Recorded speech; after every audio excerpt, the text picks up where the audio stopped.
there. Ooh. Ooh.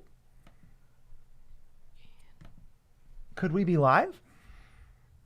Is it possible that we are live? I think it's possible that we are live right now with a Ravnica Remastered set review. We were never going to do this on a video. No. But we figure live stream? That could be the move. Yeah, definitely. And I'm going to be reading chat on my phone because I can't see right now. And you're going to have to keep telling people that because only a select few are even in. It's okay. Chat right now. They'll figure it out eventually, or maybe they won't, and they'll just think I'm just like looking at my phone a lot today. What's up, crew? Your son is here. My son. Or daughter, I don't know. Noisy no-evers. Your child is here. Hello. That's going to be the first message in this chat is dad. Everyone watching on YouTube just sees dad. Yeah. But they saw that as soon as my face popped up, right? Yeah. They were like, that's my dad. What's going on, everyone? We got a set review coming in hot. We're going to be reviewing Ravnica Remastered. We're going to be turning it into a tier list, which I have already prepared because I'm a master. And then we'll see what we have time for after, but probably a solid 3-hour chill sesh. A lot chiller today, you know. Probably not doing deck audits, just kind of hanging out. Yeah, and we're going to be responding to chat, more of like a Q&A, hanging out with everyone. Just being able to talk to you guys is really cool. Yeah, how do you want to even do this? I got every rare and mythic in the set. I figure we just do it based on, like, how good they are in Commander. Yeah, like, would we play them? Yeah, I maybe wanted to start it out with a few thoughts about the set in general. First thought, yeesh. Yeah. How do you feel about it, Mia? I'm not that excited. I think there are a couple really good reprints. I am excited the fact that shocks are probably going to get to be, like, $10-15 or something. Yeah. But I think that also, like... And Psychrift, really good reprint because it's still like $20 after Commander Masters. But I think the problem is there are so many bulk rares in here that it's a little rough. Like, I think I was trying to get the best reprints. I'm like, oh, Bruvac, Psychrift, the Shocks, and then I was like, oh, Deathrite Shaman maybe? Yeah, this is $4. This is what we're working with. I will do a quick scroll. But yeah, the first thing I noticed was... Lots of bulks. Why is Mind Leech Mass in the set? Why is Phytohydra in the set? Why is Savra, Queen of the Golgari in the set? Like, maybe that has some, like, thematic, like, uses. Because this is also meant to be, like, the ultimate Ravnica draft environment. Yeah. Then they go ahead and throw 10 of these split cards that none of which were very good or interesting. I don't know why they're in the set. Yeah, I think the deal was the fact that it's going to be a really cool draft experience, but with the fact that they are, I think, in play boosters, or it's the new type of booster where a box is going to be like $200 or closer to $200 than $100, it really makes it hard to justify paying for this. And the fact that in collector boosters, they just seem to be serializing everything now. Yeah, somebody opened a serialized Tidespout Tyrant. I'm just like, oh, this is officially not cool, right? And good evening, Adam. This is officially not cool anymore. So a couple cards are not in our tier list, like Pack Rat. I think I cut Pithing Needle just because, like, this website is very janky and only allowed me to put 90, and I think there was 93 in the set. Do you just want to do Pithing Needle and Rats right now? So yeah, F. Okay, I wouldn't really recommend playing them in Commander, but what I was going to do, which I thought was interesting, was type USD greater than 5. And here's what we're left with. In the entire set, these are the cards that are worth more than $5. And Mizzet does not count in this. Well, hold on. It gets better because these 5 here are only the anime version. I mean, Teysa, we'll count that. That's 1, right? Yeah. Savra, no, bulk rare. Aurelia, no, it's a bulk rare. Massacre Girl, bulk rare, $3, 39 cents actually. Tidespout Tyrant, as we were complaining about earlier. Close, but it's not $5. So currently we have 1. Yeah. And Niv Mizzet is $2. He's in a budget deck that I have. Deathrite Shaman's like $3. All the shocks are above 5. So that's 11. We're up to 11 cards in the set. Notice there's only 7 left. Wait, where's Bruvac? Where is Bruvac? Yeah. Did his price tank? No, it couldn't have because his only printing was in Jumpstart, and the mill people love their mill. Please hold. I don't know why he's... Oh, his price isn't listed yet. Yeah, so I think this might be a little bit inaccurate. Maybe, but let's see. We got... Yeah, I thought 12, play 13, boosters... 14. I thought Murders comes out first and then Ravnica. Am I wrong about that? I didn't even... Let me look I at didn't the know it was schedule. one way or the other. Well, they're saying that play boosters don't happen till murders. So let me check. No, this is not play boosters. This is set. Okay. This is just a booster. I was like, I know there's some type of boosters. They're just the transition is really weird. yeah. There's like Ilharg at $4. You know, these cards are not. Where's the value in the set? There's not a lot. And a lot of what they did too was they took cards like that were rares, like Teferi, and they just upshifted it to Mythic. So it's pretty weird. This set is like a big question mark for me. We got 100 people watching though. Throw down some likes. We're maybe thinking about doing more tier lists and set reviews in the future. So if you want to see more, just let YouTube know by spreading it to more people. Yeah. So I think we can probably just hop into the set, right? Sure. Like, first card, maybe, do you want to have it maybe pulled up?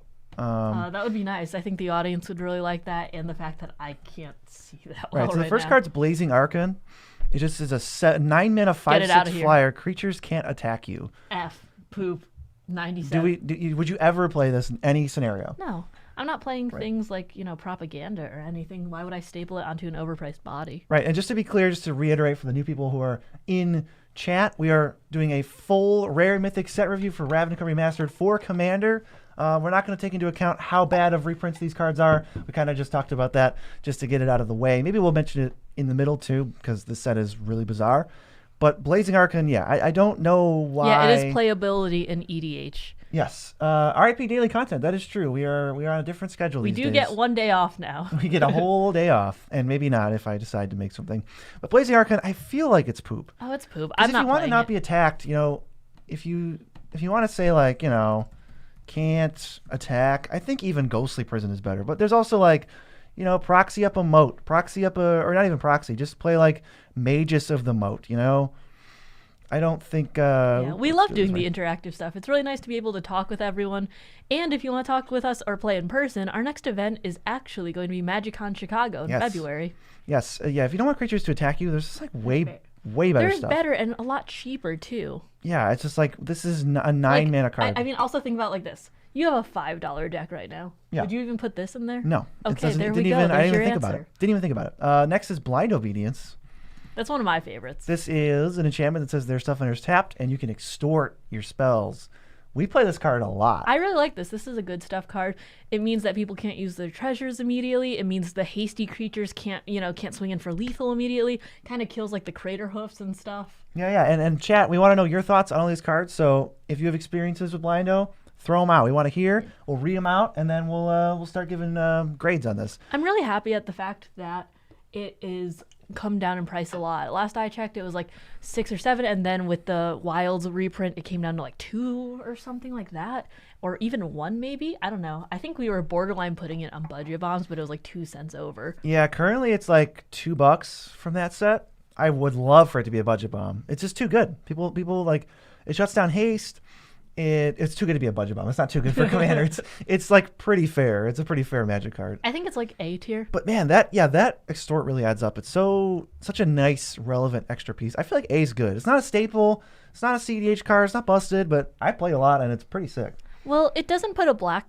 It's a mono white card. Extort is an effect that says that you can pay black or white, but it doesn't contribute to color identity. So you can play it in mono white if you want. Yeah, very mono white friendly card. Next is Divine Visitation. Let's see. And then obviously, what do we got? Oh, aesthetics. Okay, that makes a little more sense. Yeah, because it's like in the text of the card. It says just scribble it out with like put a there's little white out on like it. hybrid black bib. It's definitely cringeworthy because it's a reminder. Just scribble it out. Yeah. Yeah, just put some white on it. You're good. Next, Divine Visitation. If you make a token, you get a 4/4 Sarah Angel, like Vigilant Flyer token instead. In Limited, this card, as soon as you make one token, is like unbeatable. I think it really depends on what you're playing. I think this is pretty, what's it called? It's pretty conditional, right? So in the white weenie decks, it's great, but I don't want to put it in every deck that can make creature tokens. I'm not putting it in like Edgar. I tried it in there once and it wasn't that good. It falls in a similar space to me as like Parallel Lives and Anointed Procession, where like you should not be playing them unless you're a full-on tokens deck. But this one's obviously slightly worse. Maybe if you only ever make 1/1s, you sort of like quadruple their power, or +3 flying to them. So that could be good. I mean, the 5 mana is kind of a. Yeah, it's also more mana than like a Parallel Lives. Yeah, I don't know. I would put it in like C, maybe low B. Seems pretty high costed for something that Yeah. requires setup. Yeah, really, it is pretty high costed. So you said C? Yeah, my gut impression is C. Totally like a fair payoff for making tokens, but it's not one of your go-tos. No, of course not. Yeah, exactly. C card, agreed. Agreed. Get seed. Ghostway is next. Like, this card is weird. It flickers all your stuff. But it's kind of like not optional. So if you have tokens or whatever, they go away. And they come back at the end step. So it can totally survive like board wipes. This used to be one of the go-tos, I think, for Commander. Because it was like the only way to do this. But now then we got like Eerie Interlude, Galadriel's whatever. We got Clever Concealment now. Teferi's Protection was a big one. I think there are better nowadays. I think that I wouldn't play this considering there's better things printed every 5 seconds. You know what I mean? Yeah, let's see what else there is. Exile, Return. Yeah, I do agree that Divine Visitation is kind of a win more card. It feels a little bit more. Let's get this Scryfall search in order here. C equals white. So we have... I thought I was sorted. Okay, we have like Lae'zel's Acrobatics, Semester's End. There's actually just a million. Sudden Disappearance, kind of. I don't know. I think there are better now, and I think that when it first came out, it might be much higher up, but I think now it would be like maybe D tier. Yeah, there's even that angel that has Foretell that does it too. Yeah, I don't think it's completely unplayable, but I definitely don't think it's good by any means, and I don't think I'd slot it into any current deck. Yeah, I think D's about D right. feels good. You know, I would say if I ever see a deck that has Blazing Arcane in it, I'm gonna say if you want to make this deck better, cut Blazing Arcane. That's probably what poop tier means. Yeah. D is like, oh, okay, you know, I guess. maybe you wanted the third type of effect that does this type of thing. Next is a weird card. I don't really know what it's doing here. It's Gideon Blackblade. Card that was okay, it was pretty good in Standard. And it was like one of those, you know, it's like a cube level card. Maybe it's for the limited environment, but it's also a mythic rare. So he's a 4/4 on your turn. He can't be dealt damage. +1s to give a creature an ability and -6s to exile a non-land permanent. It's a good aggro card for 1v1. How do you feel about it in Commander? I don't like Planeswalkers much in Commander. I think they're too fragile.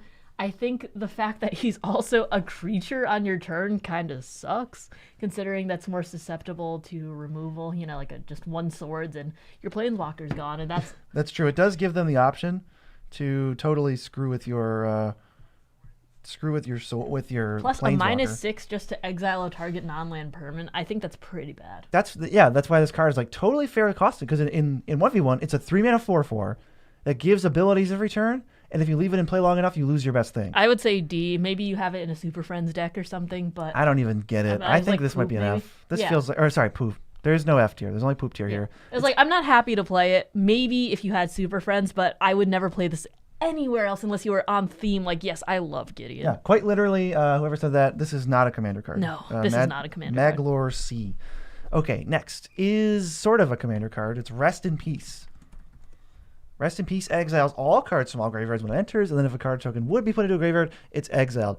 Notably, this is one of the only cards that like screws dice triggers for tokens. You know, if there's like a card like this in play, I think like Dauthi Voidwalker and Offenza or some that exile, but if your tokens die, you still get the death trigger. This one just doesn't even do that. I feel like Rest in Peace used to be a lot more prevalent in Commander. Yeah? I mean, the fact that I've never seen it around in the last few years, but I definitely saw it at least once or twice when I first started playing. This card is kind of powerful. I think it doesn't see a lot of play because it tells you there's no direction. It doesn't tell you to do anything. Maybe you'll go an Enchantress deck, I would think, because it'll cantrip, but then I don't want to exile my graveyard if I'm an Enchantress deck. So this is really just like a weird stacks type. So you think piece. It's more like rule zeroed out because it's unfun? It's unfun and it's not really you can't build around it. There's no like. You know, maybe like the War Doctor. Does the War Doctor do this? He might. That feels kind of like B or C then, because it's good, but it's not a build around. It's not a staple. Yeah, War Doctor is busted with Rest in Peace. So that's like, there's a few homes for it. And you can also just hate people out.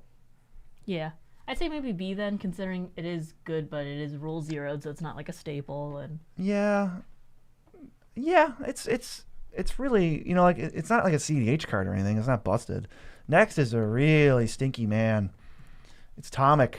You know Tomic? You know, I'm glad they did this because when I think Ravnica and I think the most important creatures, the most important cards and spells and abilities from that set, I think Tomic, Distinguished Advocate, who says lands on the battlefield and land cards in graveyards can't be the target of spells and abilities your opponents control, and they can't play lands from graveyards. Finally, finally they printed this hate for, playing lands from graveyards, Lord Windgrace. Yeah, Wild Growth. The hate's on Wild Growth.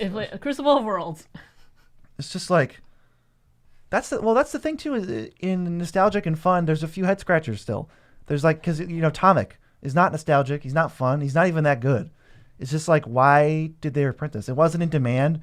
The War of the Spark printing is 22 cents. I don't know. I want to stick him in poop tier, and I think that's fair. I think he's way worse than Blazing Archon. Yeah, because you just play him, and it's like, huh?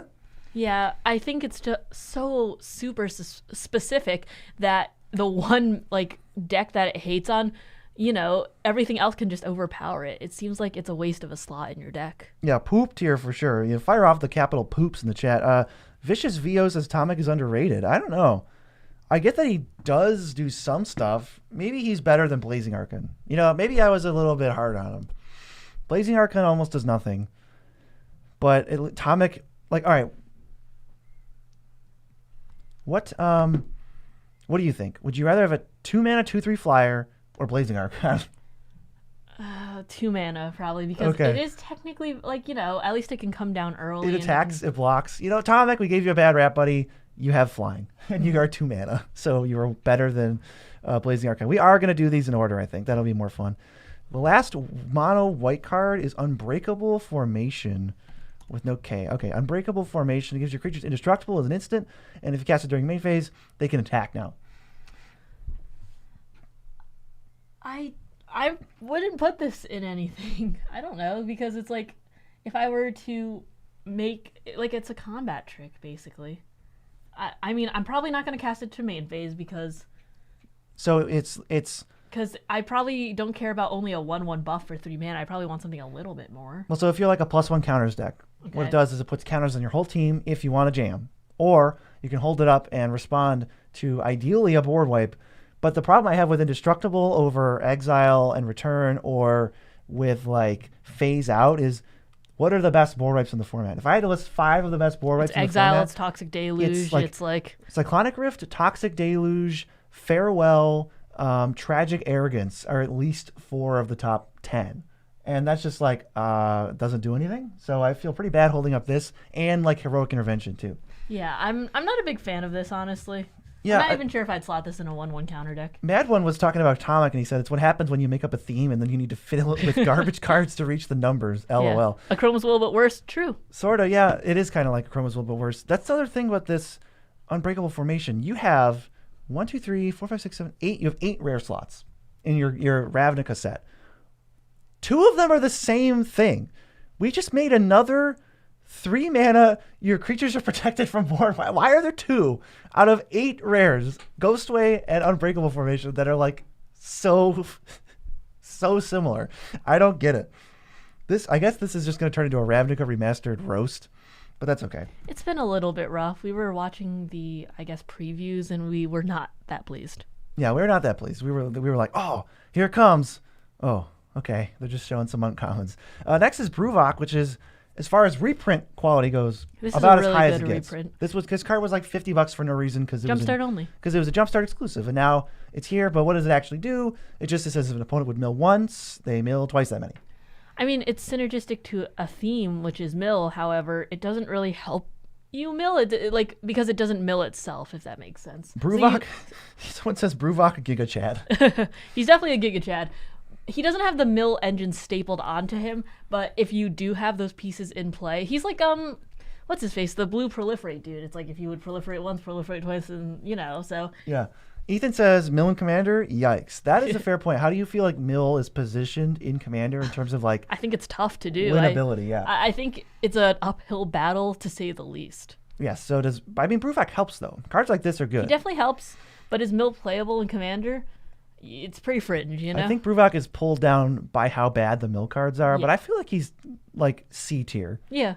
If they print 5 more Breach the Multiverse level cards, it might be then okay. We're talking. Yeah. Bruvok with Breach is pretty funny. It's great with persistent petitioners. Yeah, it is great with persistent petitioners, and it's a very good. It's reprint. a cool card. We can't take reprint quality into account on this tier list, only because I swear to God, 75% of the cards would be D and poop tier, and that wouldn't be as interesting. So we're gonna do commander power level. Hopefully, we end up with a different ratio.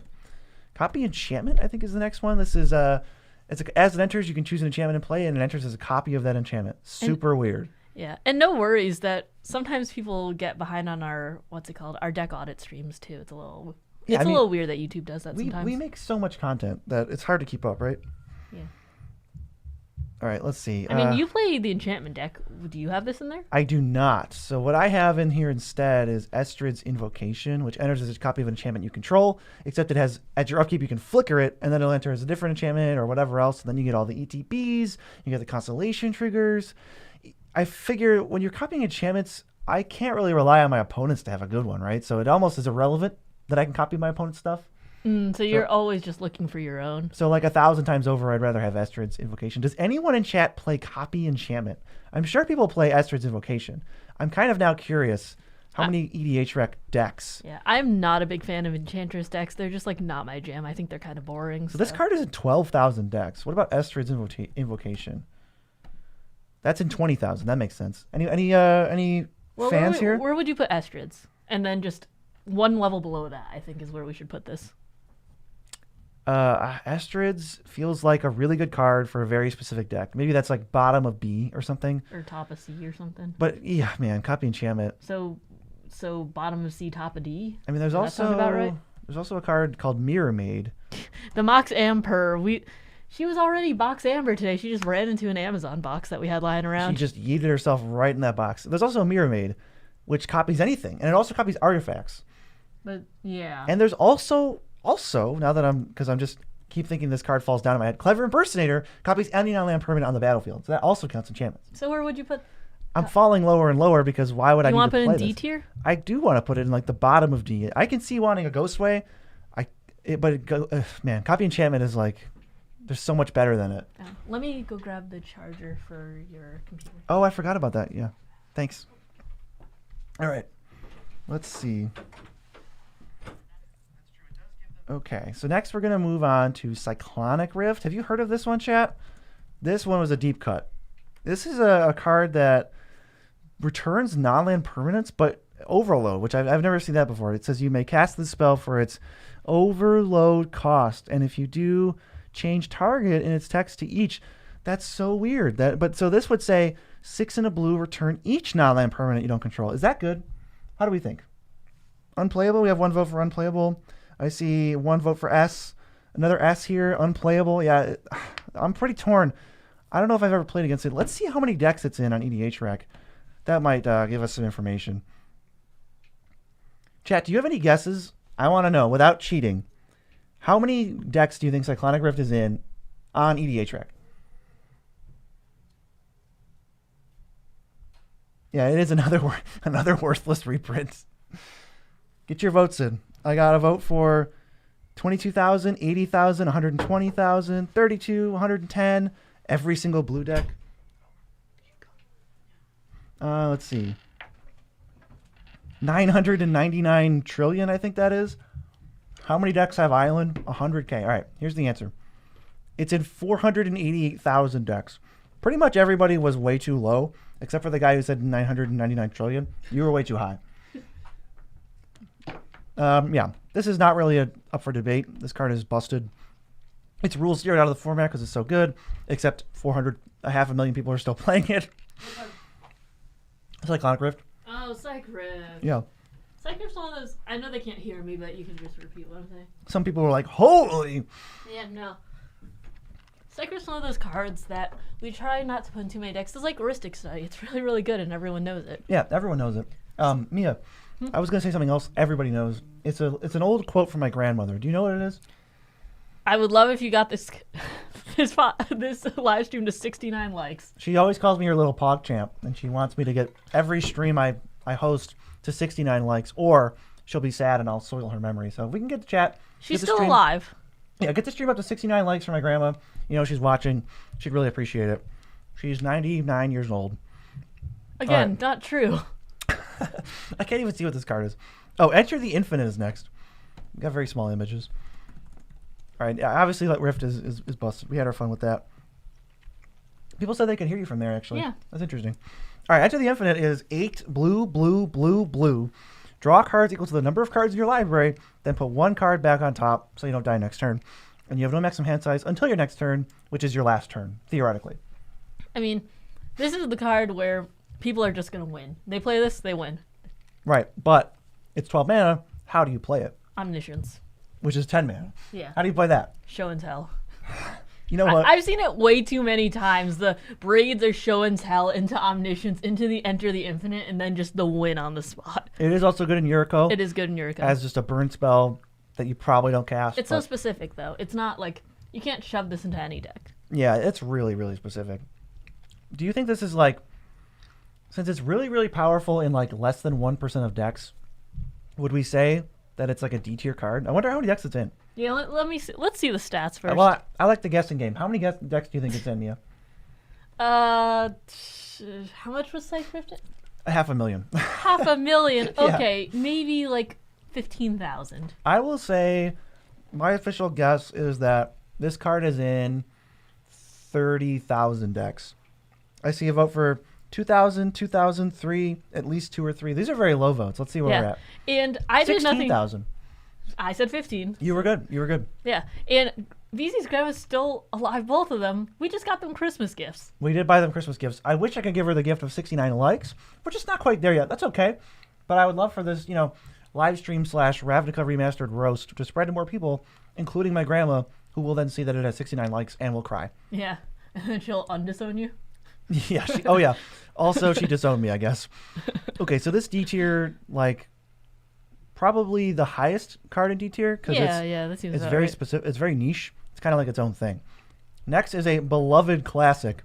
It's your boy, Fibblethip, EGB draw card. But if you found him from your library, you draw 2 cards, which is like the smallest upside. And if he gets targeted, he gets lost. I mean, I like the flavor of it, but is this controversial? I don't like Fibblethip that much. I think he's just there, and I really didn't like that secret lair revolving around him. Let's see if we can find him. He's in a couple cards here. I guess he's in... He's right there. Oh, really? The card that says Fibblethip on it? Yeah. I'm looking at more like Captive Audience. He's right here. Yeah. He's like, probably someone getting murdered. He's in here, which is pretty good. He is like on this person's leg. Where else is he that's pretty good? I like the meme that he's in cards, but I didn't like the secret lair that was just dedicated to him. But how about this one? Where he's in the sewer. That's there he cool. is. Let's see. Where is he in this card? Janus Mono, the final chapter may Omniscience. Yeah, I mean, Omniscience just in any form. Just I actually didn't notice, away, but right? he is right here on Unquestioned Authority. This is a card I play all the time, and I did not know that Fibblethip was in the art. That's really good. This is an old card, isn't it? Let's see. It got printed in Conspiracy, so that was 2014. I guess that's fair. And I don't know where he is here, but whatever. Someone can figure that out. You'll point him out to us. Yeah, point him out. Okay. Wow. So, long journey to say this is Elvish Visionary. It is, really not busted, right? I'm not interested in playing this. Yeah, it is MTG Waldo. I feel like it's a C. Sure. It's complete filler. Only Blink decks really are interested too much. I'm not even sure if I'd be interested in a Blink deck, Why but not? yeah, you could. I play Elvish Visionary in, Blink decks. I guess. Well, you have a Blink deck? Did you put Fibblethip in it? He was too expensive, I think. How about Because now? my Blink deck's budget, so Yeah. he's 20 cents. Maybe if he goes down to 15 cents or 10 cents, I can put him in. But that would be a good option. Okay, next up is... Yeah, you heard it here, folks. 20 cents too expensive for the NN. Too expensive for the nerds. Okay, Spark Double. Spark Double enters a copy of a creature you control or a planeswalker, but it gets a counter or additional loyalty on it. I mean, you can copy your commander, which is really nice, but the truth is, how often are you copying your commander? Because, I don't know, I think these are pretty accessible in blue, but I don't see people putting this into every blue deck just because they can. Yeah, seriously, I don't ever play this card. I don't know. It's one of those cards that you theoretically always want. Oh, yeah, of course I always want Lightning Greaves because I always want my commander to have Shroud. Well, of course I want Chromatic Lantern because I always want Perfect Mana. Well, of course I want Spark Double because I always want 2 commanders. Helm of the Host, insert whatever, Lithoform Engine, Roaming Throne. And then I never play any of those cards because I feel like they're kind of win more. I have it in Atraxa only because the double proliferate is really nasty, and the fact that it, you know, plus it has a counter and then it proliferates the counter. Yeah, like I really like it there, but I'm not putting it into any other blue decks, honestly. Yeah, I can't give it an F. It's definitely No, it's not, not an an F. F. Like, no way. I'd say maybe bottom of C Bottom of C? or mid C. No, bottom of C is fine. It's that level of card where it's like, yeah, You need synergy. I'll play it, but not in every deck. Some decks really love it. Atraxa is probably one of them. All right, let's look up. Oh, wait, what is this guy's? Tidespout Tyrant. That is our next boy. Whenever you cast a spell, return a permanent to its owner's hand. This is like the pre-power creep Hullbreaker horror. You'll notice it costs 1 more blue mana, has 2 less power, 1 less toughness, doesn't have flash, does have flying, and doesn't have the ability to return spells. I have this in my $50 Jalira Polymorph deck. It's really good there, but it's not good when you have to pay 8 mana for it. I think. Yeah, can we see Tidespout Tyrant? Can we get a price on the serialized version that nobody cares about? No, I'd be really curious. It's very early, so maybe not. No, I want the anime. I want the Weeb version. You want to find the price of the Weeb version? Yeah. Let's see. It'll be over. Oh, wait. Retro probably has the serialized. Nope, I lied. All right, let's get the Weebs. Where is he? I don't really know. This is weird. Pretty gross, honestly. How do we feel about this? Smash or pass, chat? I was like, I put Emrakul at Smash, so I guess he has to get a mini Smash, but like... A sympathy smash? Yeah. Why? Okay. You know, I owe this man nothing. Look, Ethan also said would, so I don't want to hear it. Ethan, you brave soul, would. Not a fan of the anime treatments. Yeah, I don't know why they keep doing it. I'm honestly not that much of a fan. I think there are a couple really cool ones. Like I think it was the Omniscience and of the last set of Wilds, and there were a couple really cool ones. I think Anime Krenko is kind of funny. Someone just said Mia into tentacles. We have to dispel that rumor right now. Okay, Tidespout Tyrant though actually is a pretty good card, despite being outclassed. I feel like it's kind of like bottom of B. Yeah. If you can cheat it out, or once it's out, you dominate the game, I think you're in good shape. Plus, it still has the infinite combo with like Soul Ring and any 0-drop, right? Yeah. Okay, next up is another clone. Hey, this is a Ravnica Remastered set. Why don't we put 2 clones in it? Somebody's salty about Ravnica. I am salty about this whole set. No, I know you are. This one is a clone, but you can augment its power and toughness by paying X. Not a fan. Get it out of here. This is... So, sorcery speed clone. Really rough. I wonder if we can search clones. So... Can we do is clone? Is that like... No, probably not. I was like, BZ's so salty about this set, and it's funny because like I feel like the only sets that would make you saltier is if they messed up like cons, the entire cons block. Yeah, if they remaster cons, I'll cry. So... Yeah, there are some that really lend themselves well to anime. I loved the Secret Lair with like Azusa and Massacre Girl and Sakashima. That was really, really cool. But sorry, I didn't like the Nature's Will. That might have been one of them. Yeah, of the last set. I don't like the Smothering Tithe. Check my Twitter if you want to know my opinions on that one. But you know what else they did too? They did anime stuff for Jumpstart. They just keep trying it out. I don't know. Some of it's cool, some of it's not. I don't know. Also, the fact is, I have like an anime Eidolon of Rhetoric. You didn't make it foil? Come on. Couldn't even give me a foil? All right, so I was looking for other clones. There's a million. Yes. So I don't know if I need to go through all of them, but yeah. Gigantoplasm. Yeah. Understandably, the Smothering Tithe. Is that the grave emoji? Yes. Planeswalker Chibi's very cute, though. He plays the... do you play Ashiok or Narset? I play both of them. Both, actually. They're both very cute, in my opinion. I'm going to stick Gigantoplasm in D, only because I think a 4-mana clone on its baseline is still not a poop tier card. It's just not a card I'd ever recommend playing. These 3 in here are in a special type of hell that you should never like adventure in. And actually, I just remembered, Mia, we have 1, 2, 3, 4, 5, 6, 7, 8. We have 9 blue rares in the set. Yeah. 3 of them are clones. I forgot. This is another clone. Why? I'm sure you feel very What is passionate about happening? this. What is this set? Why are 3 of the 9 blue rares just clones? 2 of the blue 7 rares, 2 of the white 7 rares are flicker effects. Yes. That Yes, this set is bad for singles. I love the chibis. They're very, very cute. And I don't like the anime smothering types because I am not into the Hime-sama trope. I don't even want to unpack what that means. Okay. And I don't like stepping on people. Right. Okay, so I do like the flavor text of quasi duplicate. This is my greatest creation, me, which That's something you would say. that is something I would say. But all right, for real though, 3 mana to a token that's a copy of a creature you control. That is below mana rate, but because you can only copy your own things. So like, I'm not sure what kind of decks you would want the spells that target, because it's a little risky. If they kill your thing, it fizzles, but it is recastable from the graveyard. How many decks do you think this is in? Not that many. Maybe 5,000. I'll say 5,000 as well. 28,000. Really? What is going on?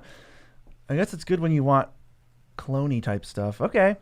Chad, have you played with quasi duplicate too much? I don't want to, as we get closer to 200 viewers, I want to hear what you guys have to say.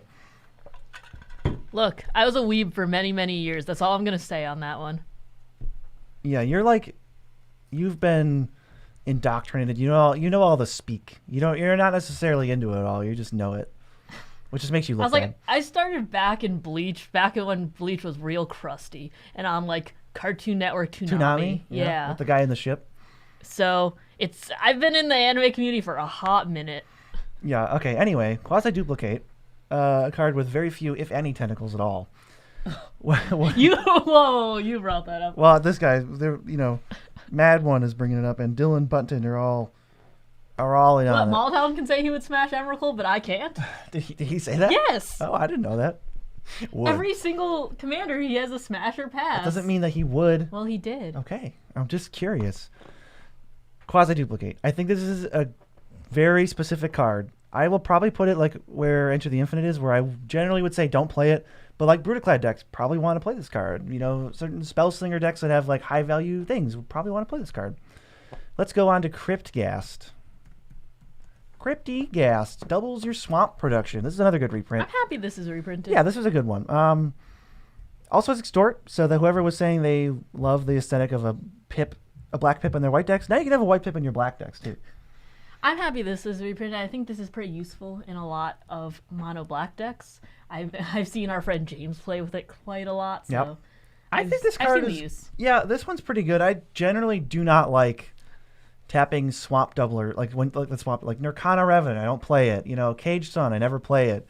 All that type of stuff. 4 mana on an Extort body though, I think it could be pretty good. Well, 4 mana is like the lowest amount to double swamps. I actually have this in a black-green deck because quite often I'm tutoring up Urborg, and then you cast like Beladros and untap all your lands, and now they make double, even though you only tap for It's solid. I might give this a B, but I would say in B. I would say don't go overboard with the swamp doublers. Just play the good ones, and then take out the bad ones for good cards. What's my favorite anime? Oh my god, I used to watch so much more, and I definitely fell like off the anime ship lately because I've been doing such more Magic things. I guess new ones, the only ones I really want to keep up with are Chainsaw Man and Spy Family, and Bleach, because, that's kind of my OG. Yeah, I think Bleach would definitely be up there in top 3 or something. So I guess we could go with that for now. One of my favorite ones is Maid-sama, which was like one of the schoolgirl like animes where it's like, the romance type. Like what do you mean romance type? Well, it's like she doesn't want to trust any guys, and he's just like trying to get, he's just like a little bit better than her in school, and there's like competition between them, but like in the end they like get together. It's like really cute. Spoilers. It's ruined the whole anime. It's really old. Okay. Next, I think. Are they throwing all the shocks around? Well, we're not going to shocks in the clue set too. Oh, are they? I didn't actually know that. I would love to get to 69 likes though, for my grandma. Chat. So they don't. So she doesn't disown. You know what to do. Let's have a Merry Christmas this year. 1,000-Year Blood War is so good. Oh my god, the Kenpachi fight was one of my favorites. BZ's walked in and out, and he's just like, "Well, you haven't seen my plan." Yeah, it's pretty good. Basically, every fight is like, I have tic-tac-toe powers, and if I put you into the tic-tac-toe board, then you're going to die. And they're like, well, that's really convenient for me because my power specifically says that if I'm in the tic-tac-toe board, I can change my mark from an X to an O, and then you die, and then everyone gets cut in half. That's what I've seen. The Kenpachi fights are always my favorite. Ichigo Zaviv and Mary Sue. I have not watched Jujutsu Kaisen because, I don't know, I'm kind of behind. I also have not watched Demon Slayer. That's my B, honestly. Okay. Well, Dark Confidant is... Yeah, boy, I kind of would have wished they would have brought back the original Bob Maher art. But I guess, here's this guy. Oh, okay. Bob 2. Yeah, here's Demir Man number 55. Yeah. Okay. Dark Confidant... Psycho-Pass was good. Dark Confidant in Commander. How do you feel about it? I think you're a little bit lower on it than me, and I'm pretty low on it. I'm not that big of a fan, honestly. I'm only playing it in, Rowan and stuff, where it really matters that I lose life. Yeah. How many art treatments is this thing gonna get? We have Bob. We have guy who with shriveled up king over here. I sold this championship one for 80 or something back when it was higher. We got this one from Double Masters. Then we got the championship one, which is still 50, looks like. And then there's this Dark Confidant. Yeah, I think in CEDH or CEDH adjacent decks where you're really trying to win on the first 5 or 6 turns, this is okay. But outside of that, I really wouldn't play it. And we're not really a CEDH channel, so I would maybe give this a D. Yeah, I would love to talk a little bit more about CEDH because we've been having a lot more fun playing it.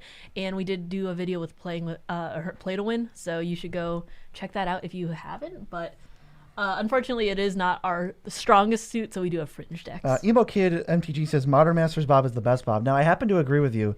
But I would wonder why someone with the username Emo Kid would say that this is the best Bob. I just don't understand. It just doesn't make sense. All right, Infernal Tutor. Yeah, it could be good in the mono black 40k commander, but I don't know. It's just not. It's not a black card you slap everywhere, and I have not heard of the ping pong the animation, but. Anyway, for those who are just joining, because we now have 188 viewers. Thank you for joining. Thank you so much. Feel free to drop a like if you're enjoying. But we are doing a Ravnica Remastered set review. We are running through every single rare mythic in the set, putting them into our tier list based on how good they are in Commander. We talked a little bit about how horrendous these reprints generally are and how there's only maybe 20 cards in the whole set worth touching. I think our initial projections were a little low for how many good reprints there are. There's a few. This card is... It's $5. That's fine, right? It's okay. This is a demonic tutor, but only if you have no cards in hand. Otherwise, I think that sucks. Otherwise, you can only.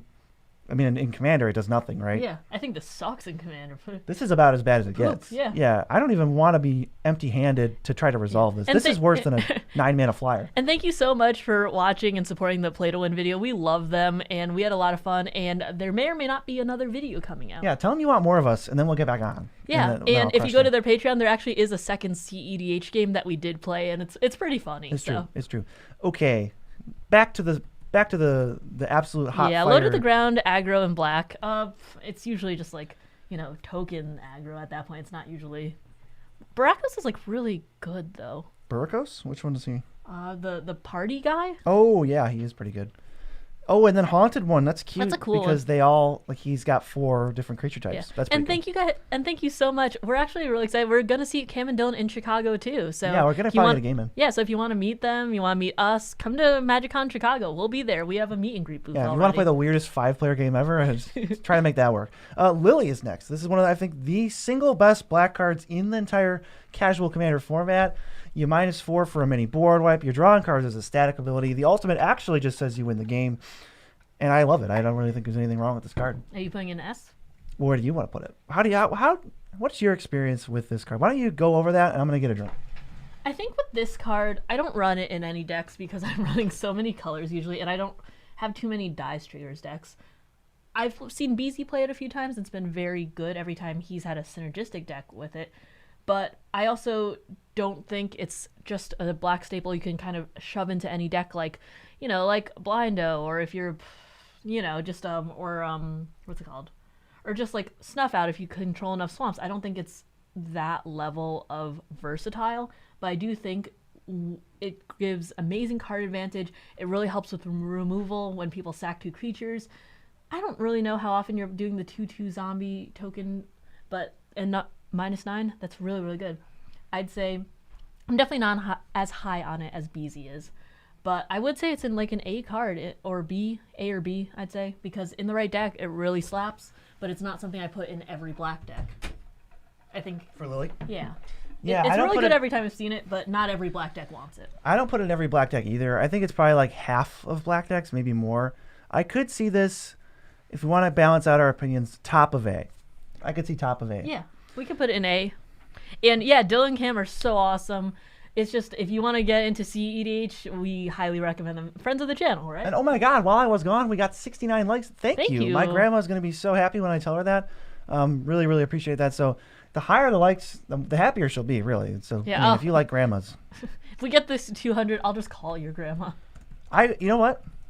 If we get to, this is real. If we get to 250 likes on the stream, I will call my grandma, who has no idea that I am even streaming at all. No. The better part is you'll call your grandma, you'll call Jenny, and I'll call T. Okay, yeah. So we will both Call one of BZ's grandmas. one of my grandmas, which will be 2 total grandmas called, and then we will tell them that we got 250 likes, and we'll see what they have to say. So yeah, that's the official rule of this stream. You guys got another 2 hours to make this happen. And thank you so much, Ethan. We really appreciate it. And we will put them on speaker as well. Yeah, we will.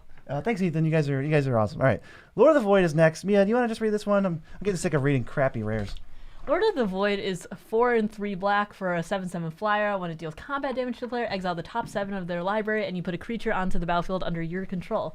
I had this in my older Kalia deck. It's a fun Kalia, but if you can't cheat it out, I'm not playing it. Right. Yeah. And even if you can, it's still not. I think there's still better options. Yeah. I mean, the disaster is, like, the worst possible thing in my head is playing this card and then passing the turn without it attacking, right? Yeah, and the fact that it's not a Flampler either, so it's like if they have a 1/1 Thopter, they go, okay, now what? And you go, Oh my God, it doesn't even trample. Pass? Jeez, this is definitely It's getting. rough. Is this poop tier? Is it like top of poop tier? Bottom of D. Bottom of D? I don't know where. Like, Fine, you could put it on top of Poop. what's one deck you would play this in? I just told you, Fun Kalia.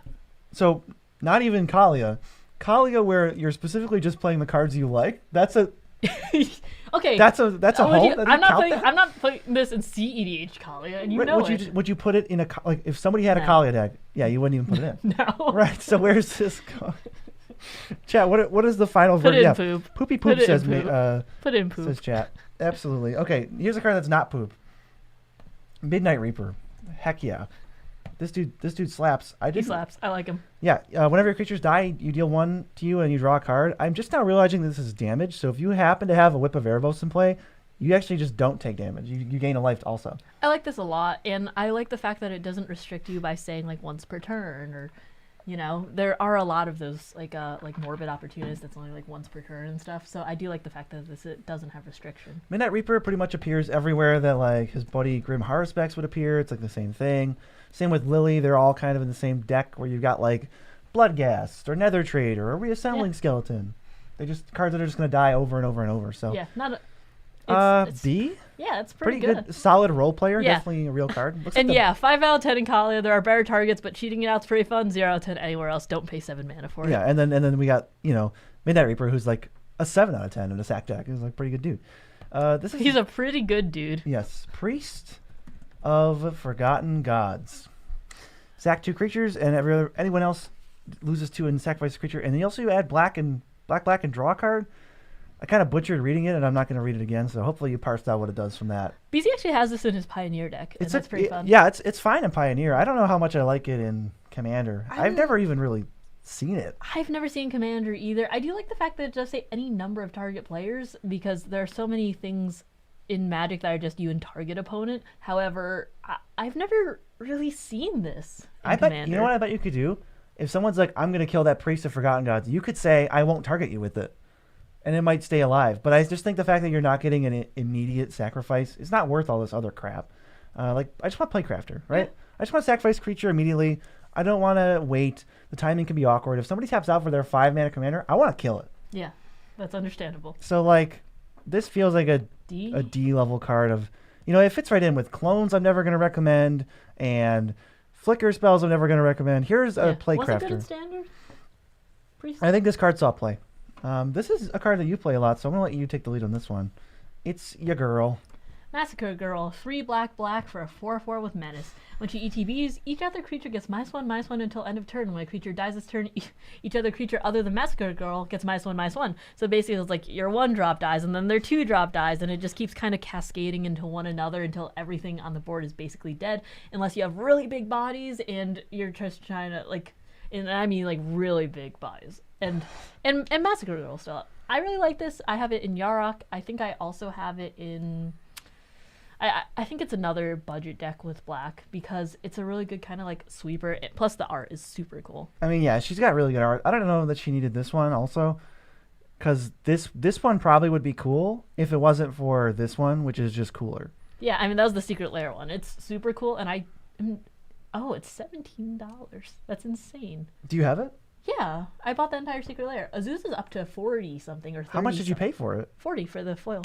For the foil Secret Lair? Yeah. So you just got like bank. Yeah, that's funny that my Yarok, the special foil one is in Yarok, so this one card is worth almost the entire like deck if you bought all of the cheapest printings of it. All right, I think she's good. I think she's good. I think she's probably like a C.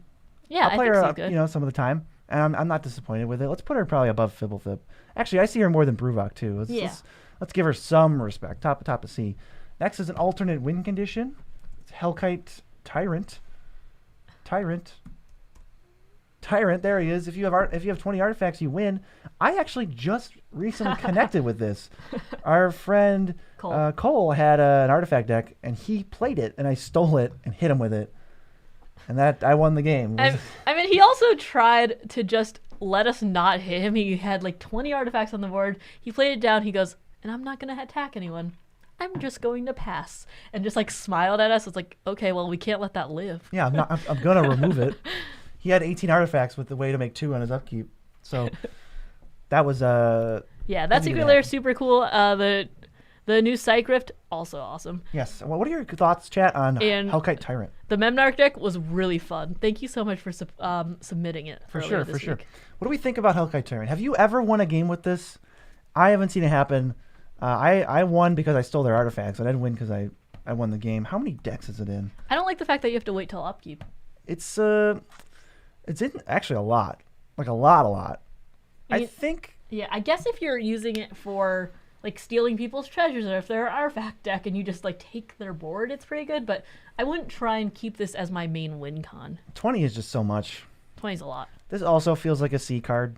I'm not going to recommend it a ton, but it has use. It can be powerful. We'll keep them above Fibblethip. Yeah, put them right here. You know, you just got to stick with the theme. Go full crust if that's what your heart desires. Oh, the crusty Memnarch deck. Oh, jeez. All right. How about Arclight Phoenix? I got bad news for... I'm not a fan. But... This is a complete, meta not meta, but it created a whole deck around itself because it's a really powerful card in 1v1 when you can play 4 of them and your deck is 60 cards. In Commander, I would think that you're better off just pretending this card doesn't even exist, and I'll put it like, is it better or worse than Tomic? For real, is this Arclight Phoenix better than Tomic? Yeah. Okay, so. Yes, we have a yes. I was so sad that it got such sick art in the 30th Secret Lair, but, 30th Secret, I really like one, that. Right? Yeah, it's awesome, but I think it looks really cool. Where are you supposed to use it? Well, it's in my binder right now for trade. Yeah, exactly. If anyone's interested. You're supposed to trade away for a card you want more. Krenko Mob Boss? Krenko Mob Boss. Does anyone know about the guy in our comments who Krenko posts? He just repeatedly posts comments in our comment section on YouTube about Krenko. Yeah, and they're not always like, it'll be like, this set really, I wasn't feeling it. The art's really cool though. You know whose else's art is really cool? Krenko Mob Boss. Yeah. It'll like get you in the first half that it's not about Krenko. And this is Animu Krenko. I don't like this. This is a stinky art. Okay. He's jacked. Oh my god. He's jacked. He's shredded. He's a neckbeard in this. He's a shredded neckbeard. Krenko, my god, dude. What is going on? I think it's funny. Yeah. If I ever see that across the table, I'm just gonna laugh and be like, you know what? Well played. You made a choice, and I'm enjoying it because it's funny. Krenko's a good commander, and it's good in goblins, commander. And obviously, it's essentially useless. If you just put him in a token deck, I guess he taps to make a token and then taps to make 2 tokens. That's slow. So I would say goblins are bust. Where would you put a card that is good in goblins but bad everywhere else? B? B tier, you think? Maybe very bottom of B? Bottom of 'cause B? He is the go-to goblin commander. Yeah, you can't. Muxus is also good. Yeah. You can't really say he's bad. Here's a card I don't think is good at all. It's Utvara Hellkite. This is like so expensive. I tried this in Funkalia and it's still not worth it. Right. Like what happens is you play it, and even if you're a Dragon Kindred deck, you play it and you attack with how many dragons, Mia? What's a good number of dragons that you're attacking with? It doesn't matter. Pick a number. What's What, like a number 3 to 5? So you untapped with 3 to 5 dragons. You played another one that costs 8 mana. You attack with your 3 to 5 dragons. Let's say you get 5 6/6s. They don't do anything to help you win the game. You've now gone from a dominating board state with 3 to 5 dragons to a dominating board state with more dragons. But if you have 3 dragons that are attacking and connecting, if you hit again, you're probably killing somebody or winning the game. So this just feels like the most win more card to me. Chat, I want to know where you would put Utvara Hellkite. I'm interested in this Yeah, one. 'Cause this is a Cycrift, card I I don't like. think right now is the only S tier. Yes, if And we it's could so get, good. Favorite flavor of Magic cards are cards with unnecessarily jacked creatures. We have a friend who's also our editor who has a deck called Hot Guys Fast Cards. And it's either vehicles or they have to be like jacked in Yeah. the deck. And so like Felwar Stone, but with like the arms that has, that was the first time he was allowed to put a mana rock in that deck. Mm-hmm. So that's really funny building it for theme. Yeah, we got one vote for D. I would bottom of C. I would tend to agree in that type of area. Mia, where are you at? I'm not high on this card, but I think C to D is pretty good. I wouldn't put it in poop tier because if someone had this in their deck, I'd be like, well, wouldn't be my first choice, but Right. I'm never gonna. I can't stop you. I will probably cut it from every deck, but I think it's stronger than these cards. I think top of D is good. I think that's fine. The Hawkeye Fast Card Commander is Bruce Tarl and What are the other colors? Green? Is it Sinar Kondo? let me get that. Let me get go to the next card. I'll go to the next card and we'll get that information for you. We got to go to Ilharg, the Raised Boar. He mini sneak attacks out something. I think this design is tired, but this card, it functions. It's got trample, so it pushes through some damage. It's got the dice text, so it's a little bit harder to kill. It's Kamal. Kamal, yeah, that makes sense. Kamal and Bruce Taro. That's funny. So yeah, what do you? It's not worth the price point. Like before you even like the set as a whole, more or less, I don't think it's worth the price point. Value wise, I don't even know what this set is like retailing for. It's not worth it. I'll just tell you right now, it's not worth it. Play it for draft. Yeah, these are Battle Box All Stars though, so if you were thinking about building a Battle Box like BZ does, this set will make it so it's like $20 from $25. Play the set for a cool, evocative, limited format, reminiscent of RTR, Ravnica blocks, even Guilds of Ravnica block. Don't play it. Don't draft it because you're going to open Ilharg as one of your mythics. It'll be $2 when the set comes out, and you're going to want to die. So this card is not a card I play. Sneak attacks are so specific, and even sneak attack in itself is in like its own realm. I just feel like we can stick this at like D. The middle of D. It's fine. I just wouldn't. It's specific, and yeah, the foil shocks, they look really cool. All right, here's one that you probably aren't too interested in. Legion Warboss makes a goblin. Has to attack. Yes, I'm not interested. Right. Thank you for guessing correctly. I think it's a Winota card. Probably. This might be a Winota card, like for CDH. But as far as like regular commander and not Winota decks, yeah, I'm not. Goblins are bust, and even in goblins, it's just whatever. Yeah, it's not my first pick. No, I don't want to spend too much time on this guy. He's kind of boring. Do I think that Cycriff is going to stay expensive? My hope is that it goes down to $10, but my mind is saying it'll stick around 20, maybe 15 if you buy it as absolute minimum, and I think it'll go back up to like 20, 25. Another one of my issues with Cycrift is that they upshifted it to Mythic, which is kind of like, I mean, good for draft, but bad if you want the price to go down. I don't think the price will go down that much. I mean, I think it'll be like the Jeweled Lotus thing in Commander Masters. There was a bunch that were released. It dipped like $5-10, and then it was right back up to where it started. Yeah. Maglor C says it does go infinite with Breath of Fury, and that I will take that into consideration. I think we can move it there. I want to consider what Chad has to say. Mystics' says Mastery is next. The free roll, I win the game card as long as you've cast enough spells before this game. How do we feel? I like this card as an over-the-top I win, and I like that it has functionality as just, it gets 2 cast triggers for your spell stuff, and you can pay 4 mana to get like a 4 mana or 5 mana spell. I think this Maybe is, a board wipe or whatever. I think this is fun. Plus, you can use rituals with it in your Spellslinger decks. And then when you cast it and overload it, you ritual again so that you can cast cards from your hand now. B. I think in those Spellslinger decks is really scary. You don't want to see it, and sometimes when you see it, it's too late. You just lose. Yeah. I maybe put it at the top of B. How about Birds of Paradise? Maybe, for chat who doesn't know this one. Here's what Birds of Paradise does. It's a mana dark that makes any color, and it flies. I think it's great, especially in the multicolor decks. So, like, I would put it in... There's not a lot of... It's a staple. This card is just a staple. I think it's S. An S, I think it's pretty easy S. Mana darks are underrated. This one is good in any number of color decks. As long as you have green on turn 1, this card's great. You probably, should be playing it to power up your green decks. I was, like, struggling to think. I'm like, this is just a staple. Yeah. Yeah, Birds of Paradise is fantastic. Yeah. What do you think the best Birds variant is? I think Deathrite might be better in CDH. Oh. There's also... I thought you meant variant of art. Which is why I was there's like, I don't there's know. tons to choose from. Birds has got a lot of treatments. I think this one's my favorite. That's a pretty cool one. Or sorry, I guess technically it'd be this one. That's the one I need for my Karador deck. Yeah. Deathrite Shaman's pretty good. Delighted Halfling's another good variant. That's like that. My boy, Protean Hulk. When it dies, you win the game, folks. I mean, this and Flash really took over at one point, which was completely so nasty. Yeah, it did. I kind of like the anime one here. It's not weird. It's just a goofy frog thing. And BZ likes anime Protean Hulk. Remember that, chat. How do you feel about Hulkster? I think when it dies, you win the game. Whether or not you're getting Karmic Guide, Viscera Seer, followed by, reanimate Hulk, sack, get Revelark, and another one drop that doesn't matter, followed by sack, go get Fiend Hunter to loop Revelark, Karmic Guide to trigger every creature in your deck infinitely. Whether you're doing that or whether you just go get Samwise, Grand Abolisher, Viscera Seer, and Cauldron Familiar and win the game immediately that way. Or if you want to go get the Cephalid Breakfast thing and win the game by milling yourself out, that's another option. But when it dies, you win.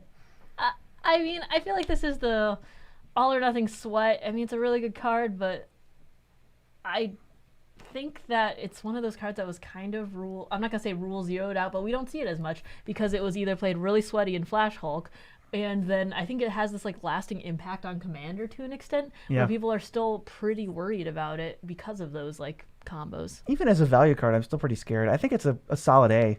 It's just a very, very good card. Yeah, I was like, I could either see it in A or B or top, very, very top of B. Value Hulks are still scary. Yeah, I would never put it in S, but I could see it in top of B or middle to low A. So I'm happy to put it there. Right. Life from the Loam gets 3 lands back, dredges, so you can fill up your graveyard. This card it's a little slow, but it's like card advantage basically. It's not bad. I mean, I don't play it in anything, though. I think you would be more likely to play this in a deck, so what do you think? It's good in graveyard decks, and it's good in Lands Matters decks, which tend to have graveyard themes partially because of this card and, the Splendid Reclamations. It's a pretty good role player. It's not in a graveyard deck, at least, it's not a must-have. Chat, do you play Life from the Loam very much? I want to see how many people play this. I would say 50,000 people play this card. Really? Yeah, I think it's a lot of decks. 35. 55,000. Wow, that's a lot. Yeah, I think this is probably a B level. It's a good role player. I think it's better than Tightspout and Krenko. Yeah. You'll see it. I'll put it there. It ties the lands deck together. Next is another good... I think the green cards in this set are pretty well done, but the rest of the colors are not great. But the Guardian Project's next, and it draws you a card whenever one of your dudes enters. I love this in Commander, considering it's only non-tokens, but every creature is going to have a different name anyways because of the singleton nature of Commander. So, it's pretty much a free roll. Yeah. If you're a green heavy this is great. creature deck, you just play this. This is probably an A. Yeah. It's tough to not play this. Green has not had a card below B yet. Pretty silly. Because next is going to be another probably A level card. I don't even think we need to. It's Quarter Calling. It tutors a creature. Quarter Calling's so good. It puts it right on the battlefield. It's got Convoke, so you can cast a spell for free as an instant on somebody else's turn. It really just does it all. I don't know what Quarter Calling doesn't do. It can go get a surprise creature with an ETB or a hate piece that stops your opponents from doing what they want to do. Toolbox for the win. Yeah, no, I've had really good luck with this. I have it in elves, and I've definitely gotten the forest walk elf when I've had Yavi Maya and just swung out for a ton of damage. Eric, what are you saying is overrated? Are you saying it was Court of Calling, or are you saying it was Guardian Project?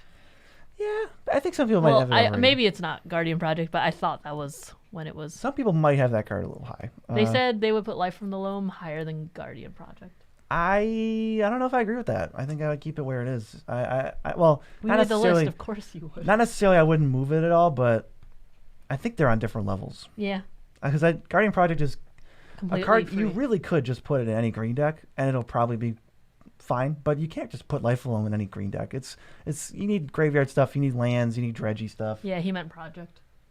Yeah. That's how I feel about it. Next is another dredge card, but it's, I would guess, worse. It's Golgari Grave Troll. Here he is. It's got Dredge People 6. used to love this because it had Dredge 6. It was banned in Modern, and then it was unbanned, and then it was rebanned, I think. It was so good. But in Commander, mostly just mills 6. The card itself is basically uncastable. How often do you see Dredge anymore?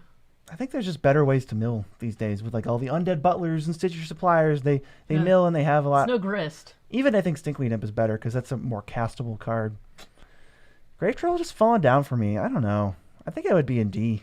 Yeah, I mean, I don't Maybe ever the bottom remember of D. seeing It's it so in a specific. Commander game. Yeah, we got our first green D card. Where is Joe? Joe's in the bathroom. They'll be right out. Next is Joe left 6 months ago. Joe. Next is Yeva, Nature's Herald. This gives your green spells flash, and I have no clue why it's in this set. It's a green heavy type card. Maybe for like elf ball type strategy. She is an elf, Yeah. just to have a little bit extra flashiness. But I'm not the biggest. I'm not the biggest Shimmermere fan in artifact decks. Just like I'm not the biggest Yeva fan in green decks. I have an elf ball deck and I don't want to play this. Why not? Just to elaborate. I don't know. I'm just like, I'm not really. I guess it's like I would really prefer. I think I'm trying to like say it properly, but I think I would just really prefer having that slot for more value that isn't flash. Yeah, that's fair. Does Flash add enough value? I think there's other things you can be doing in instant speed with elves, like activating abilities and untapping creatures and stuff. So, is this another D? I think it is. It's definitely not poop, Yeah, it's definitely not poop, and I'd but say it's maybe like here. maybe. I mean, we reserve the right to change these later. Yeah, you know what? I'm actually going to reserve the right to change copy enchantment like that. And actually, you know what? I'm going to move it even lower. That's a last minute change. For those copy enchantment fans who was like, oh, at least it's not the bottom of D. Get wrecked. Who said that? Get wrecked. I know you're out there. All right.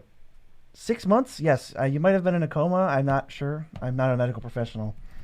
Sphinx's Revelation. This was a busted card. Back in the day, it was a mythic, and then they downgraded it to rare, actually. So, in Commander, these like Stroke of Genius cards they're just not as busted as they are in like 1v1 formats. It's a kind of like a cube card. Yeah. The X life doesn't really matter, which is part of the draw to this card to keep you alive and sustain you, but we don't care about that. I really wouldn't play this considering it is just flat out the X life and draw X cards because we can slot in better card draw in white and blue. Mm-hmm. The Mystics, the Ristics, the Espers, and the fact that you can just use the multiple opponents to your advantage. Yeah, Luke, no worries. We were just teasing around. Sphinx's Revelation feels like a card I really don't turn to. I turn to it somewhat because it's cool. Yeah, it could be really cool in Will. We have to ask our friend Kuro about that, though. We don't have Will decks. Yeah, it kind of charges him up if you have nothing better to do, or it's the thing you charge into when you gain the life. I don't think Stroke of Genius is that bad. Maybe this is like bottom of C. I think it's playable, but I don't want to play it often. Right. Yeah, that feels fair. This next one, Supreme Verdict. I feel 12 like years ago, this was an A. Unfortunately, it was not 13 years ago. yeah, exactly.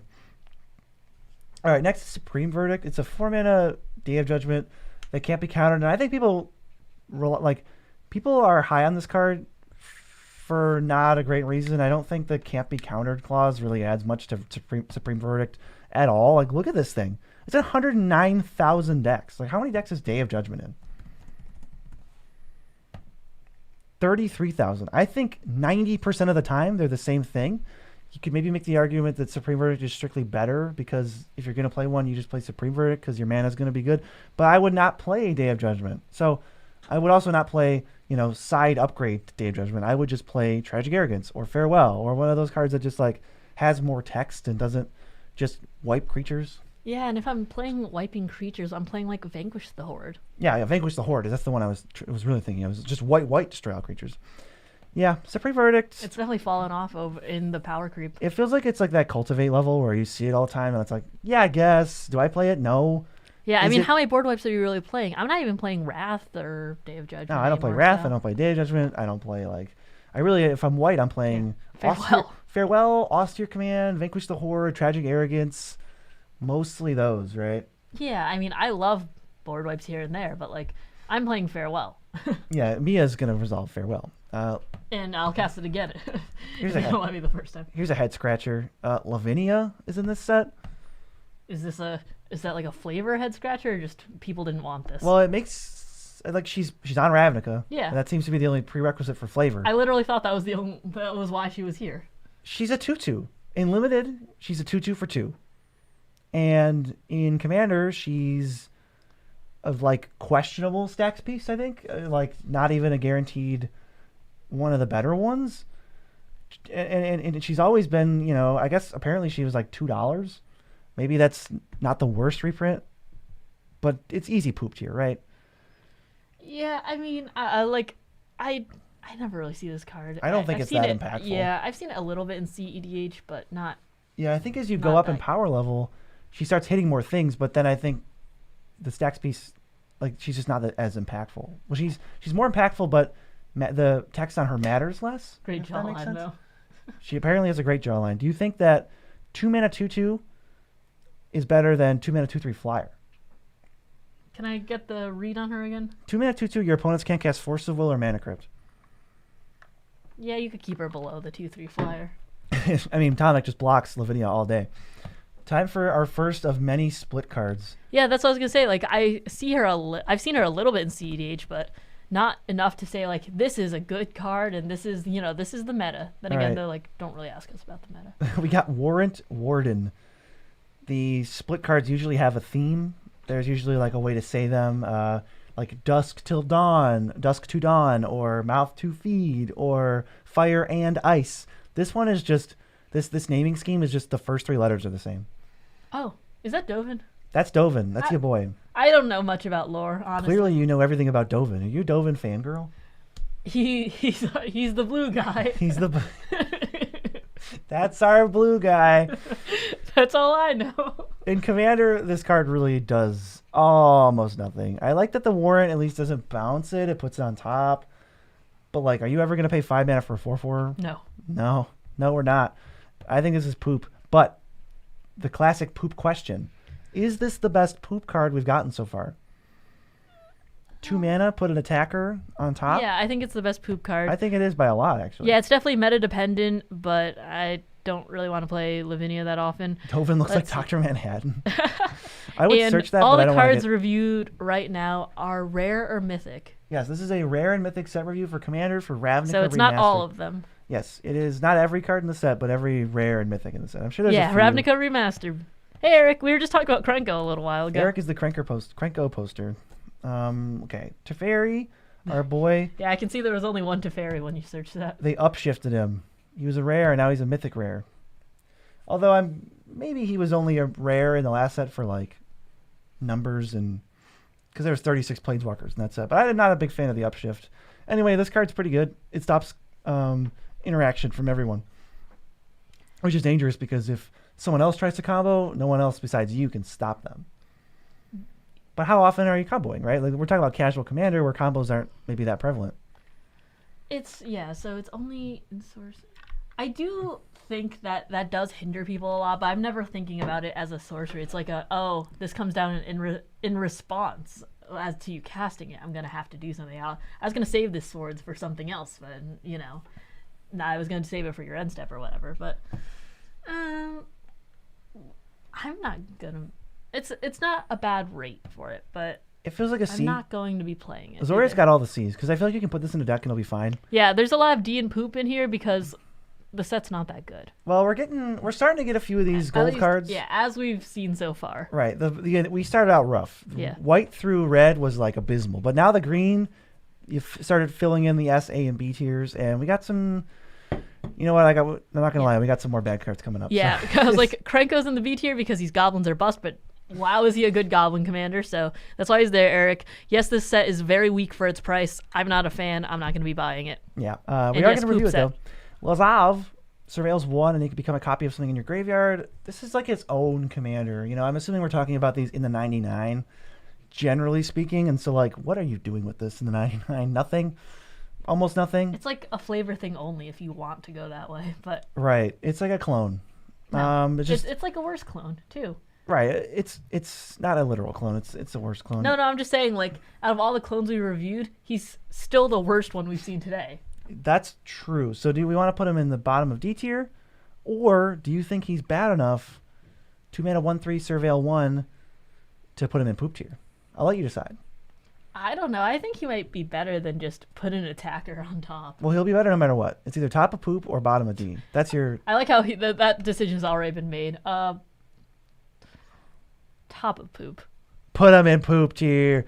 This man. Yeah, no, thanks for coming to hang out, everyone. We really appreciate it. This is a lot of fun. We just want to hang out and just like talk with you guys and have a good time. Lazav is so good. Maybe you're talking about as a commander, because in decks, is there a way to see how many decks he's in? Is it probably like 3?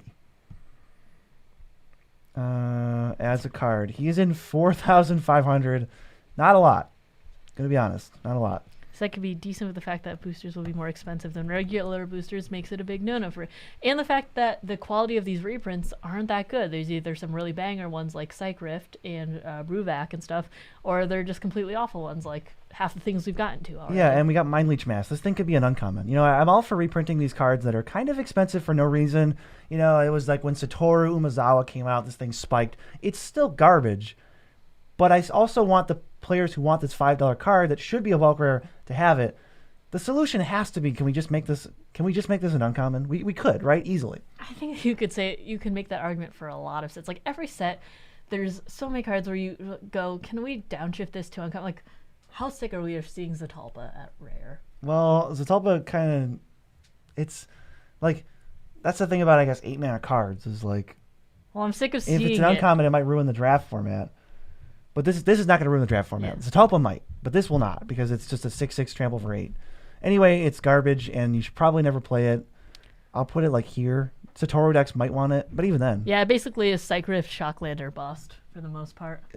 Value-wise? Yeah, I mean, Liliana, Birds, Guardian Project, Deece, those are decent.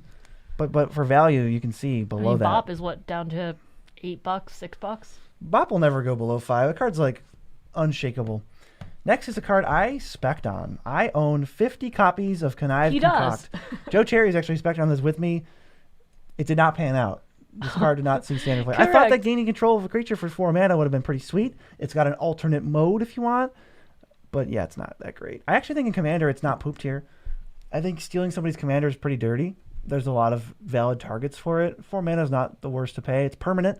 And then it does have that other alternate mode of like reanimate, but it can't be responded to once you start going, so they can't scavenging use you if you get to surveil and then put something in.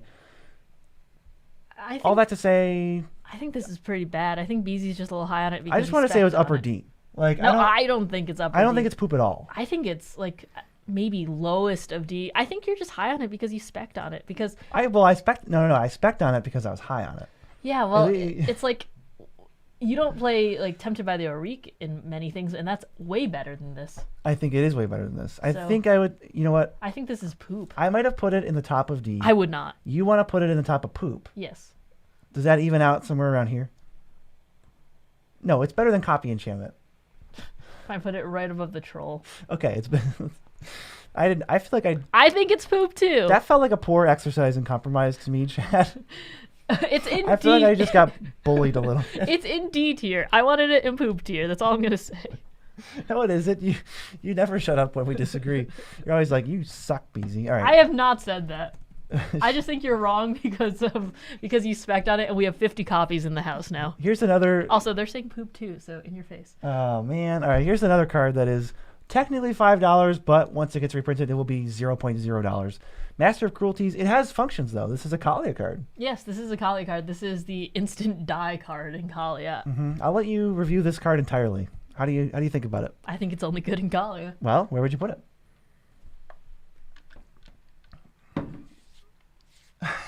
Like, I think it's only good in Kalia. I think it's really good there. We can cheat out and someone dies instantly. But, I mean, what if you can just make this unblockable?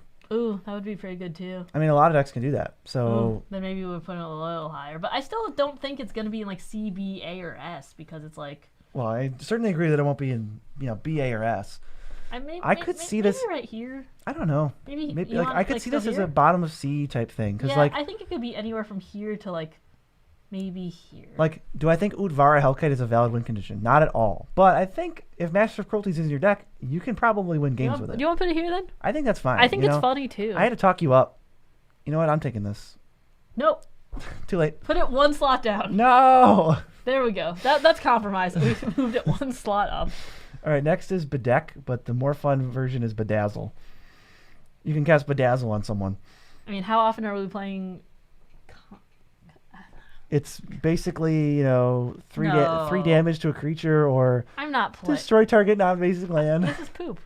This is poop. This is get it out of here. Well, I thought this was a combat trick at the beginning, and that said -3. And I'm like, it can be. All right. But I don't like But this.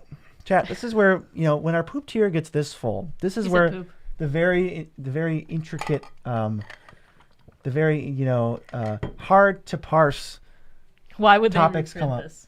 Great question, because they had to reprint all of the crappy cycles. No, chat, what I want to know is, before Mia goes off the rails, how good is slightly different Lightning Strike? Wow, or a bad deadweight, perhaps? Basically, yeah. It's like Lightning Strike or 6 mana blow up a land. Where does that fall on poop tier? It's definitely... Incredibly. It's better than our tutor. It's better than Archon, right? It's probably better than both of these vanilla creatures. What do we think? I think maybe just between the Phoenix and... Give me chat. Give me a place to put this, like between what? Yeah, very bad poop. Thank you. It is very bad poop. That's no doubt about that. I think it's right above the Phoenix, and that's about it. It could or maybe be even below the Phoenix. You know what? It could be. I think I'm a little too high on it. I want at least one person to get back on this. I know smelly poop. I get that it's poop, chat. I mean, the poop. Yeah, he's trying to defend it over here. No, I'm not defending it. He's defending it. I want to know where to put it. I agree. I Yeah, hate all of you. He's defending it. Thank you. No, he agrees that it's poop. I don't know. He seemed to be real high on it when I was like, put it in poop. He's like, no, actually. Before he puts it in. Bottom of the list. That seems a little harsh. I think if you guys aren't gonna respect Bedeck Bedazzle, I won't. All right, here's the card people play. Yeah, which of these cards is the shiniest turd? All right, here's the card people play a lot of. How many decks do you think it's in? That it can be in? That it is in. Dreadbore. Oh. 2 mana, destroy creature or planeswalker. Oh, like 40,000. I think it might be 30. 21,000. Wow. That's not. But 3%. Sorcery speed, 2 mana. Like, I don't even like Terminate. And I think Terminate's 10 times better than this. So. I don't think it's poop. I don't think it's poop. I don't think 2 mana kill a creature can be poop. I think it's. It just feels like, why are you playing this? Like, don't ever play this. There's so much better to do, I think it's better than Connive Concoct. You think it's... it probably is, actually. I was like, come on, don't do this. Hey, Mia, hear me out. Okay, also, I like it. They said second from the bottom. I'll never buy a Ravnica Remastered. Yeah, that's fair. Bro, just run Deadweight. He loves Deadweight. I do like Deadweight, but... Probably the worst of the lot. It's literally 2 mana, give a creature +3, -3. Well, look, we're going up against 2 mana card with 0 text, 9 mana creatures can't attack you, and 2 vanillas. So I don't know if it's much different than those. They're all pretty horrendous. Yeah, so we move this. Hear me out, though, Mia. Check this out. Yeah? Yeah? We got there, boys. Sure. Shout outs to our friend Chris for playing Rakdos. It makes all your spells very cheap. Is Rakdos going to be Cowboy Rakdos? Was that confirmed? I think it's just highly speculated. Okay, I want to see Cowboy Rakdos. Anyway, what about regular Rakdos? I was like, didn't I see Chris kill you with this on like turn 4 recently? No, that was with Soren Markov. Yeah, but I thought that was his Rakdos deck. Yeah, as far as I could tell, I didn't know the difference.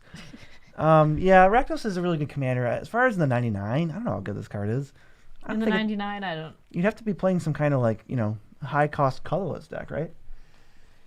I don't think people have much to say about Rakdos, so I don't know if we need to wait too much. Yeah. It feels like just because it's so specific, maybe a top of D or bottom of C. It's good with Eldrazi. Lord of Riots has its uses. Yeah, B. exactly. I think bottom of C might be fine. Sure. Let's do this, actually. Okay. That feels about right. I think we got a good tier list shaping up. Let's go to the next one, which is Teysa. I mean, I think it's very fitting to what Ravnica Remastered is. Which Teysa is this? Scion. Orzhov Scion. Here she is. This is a good card. It's like I wish I saw more of this. Yeah, it's removal. In the wild. You got to be a heavy black deck. It's like aristocrat-y type stuff. I have no problems with Teysa, even in the 99. And I actually didn't know it was a $5 card. Yeah, I have no problems with this either. I don't think it's as specific as some of the other ones we've been talking about. I think it does a little bit of, Insane Goon, I am not hyped about Retrofoil. We don't like the crust. I am hyped about. I am hyped instead about this really weird looking one. Yeah, this kind of looks stinky to me. They all look stinky. Protein Hulk is like a I'm sorry, Beezy. A walking breakfast? What? A walking zit. It is a walking zit. That's pretty gross.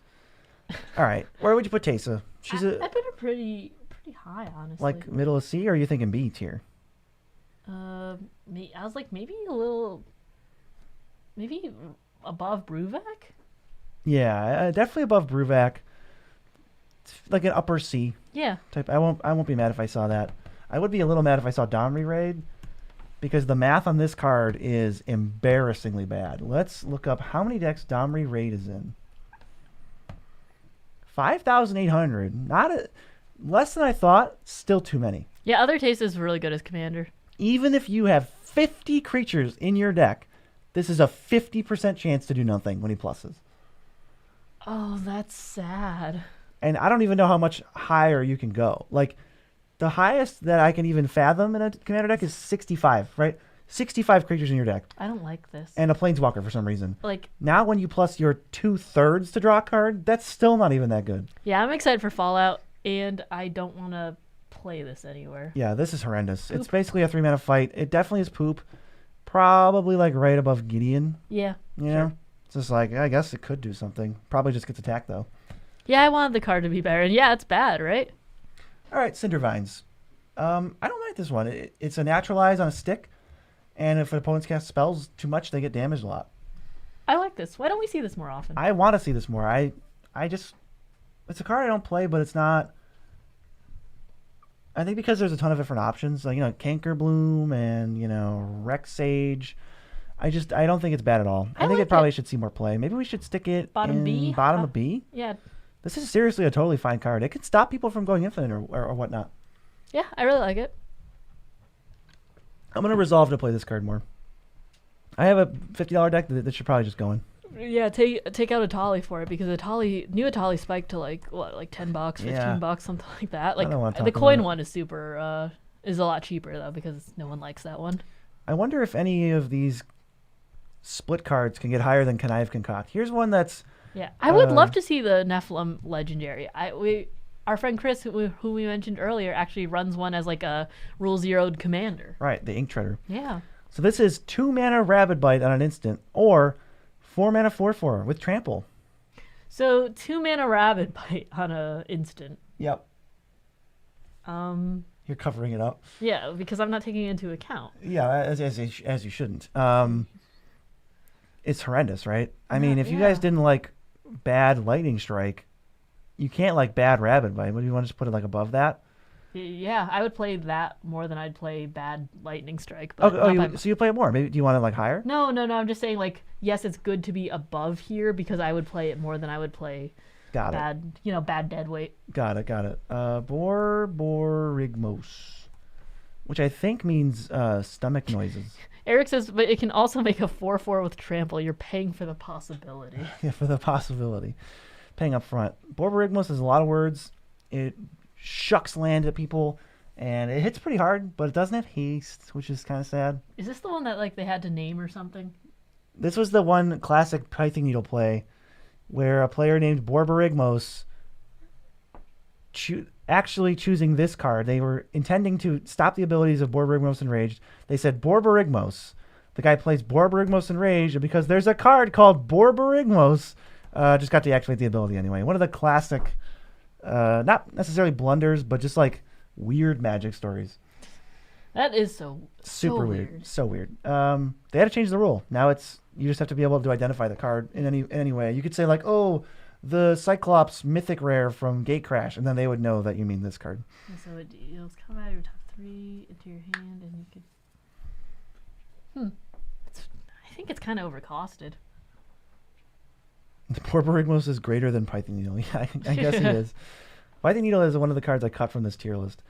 Borborygmos, yeah, I don't think this card's very good. It's a fine commander, but we're not talking about commanders, so I don't know. I think he's better than Dreadbore. Okay, sure. You think so? No. I think Dreadbore is better. Got it. I think Dreadbore is maybe better than some of these other cards. Is he better than Connive Concoct? No. No, he's not. Okay. So actually, here, I really don't think you yeah. should see Like, how many decks is Borborygmos in? Like 10? 15 actually.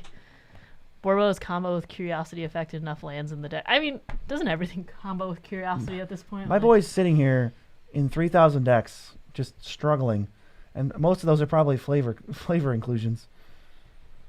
All right, we did him dirty. Next is Tolsimir. This is not a terrible, like, unplayable card. If your creatures are green and white, you get a little bit of an Anthem and you can tap to make a 4/4. I don't care about this guy. Well, I'm just saying, like, hey, there's at least the floor is you get a little bit of a buff. Fine, D. D, yeah, like towards the top of D. He's fine. I'm not excited. Yeah, I might take him above Ilharg, right? Yeah. Not much to say. Next, we can get to our favorite Celestia card. Assure Assemble. This is one I see a lot. You guys remember this one? Yeah, it's all over the place.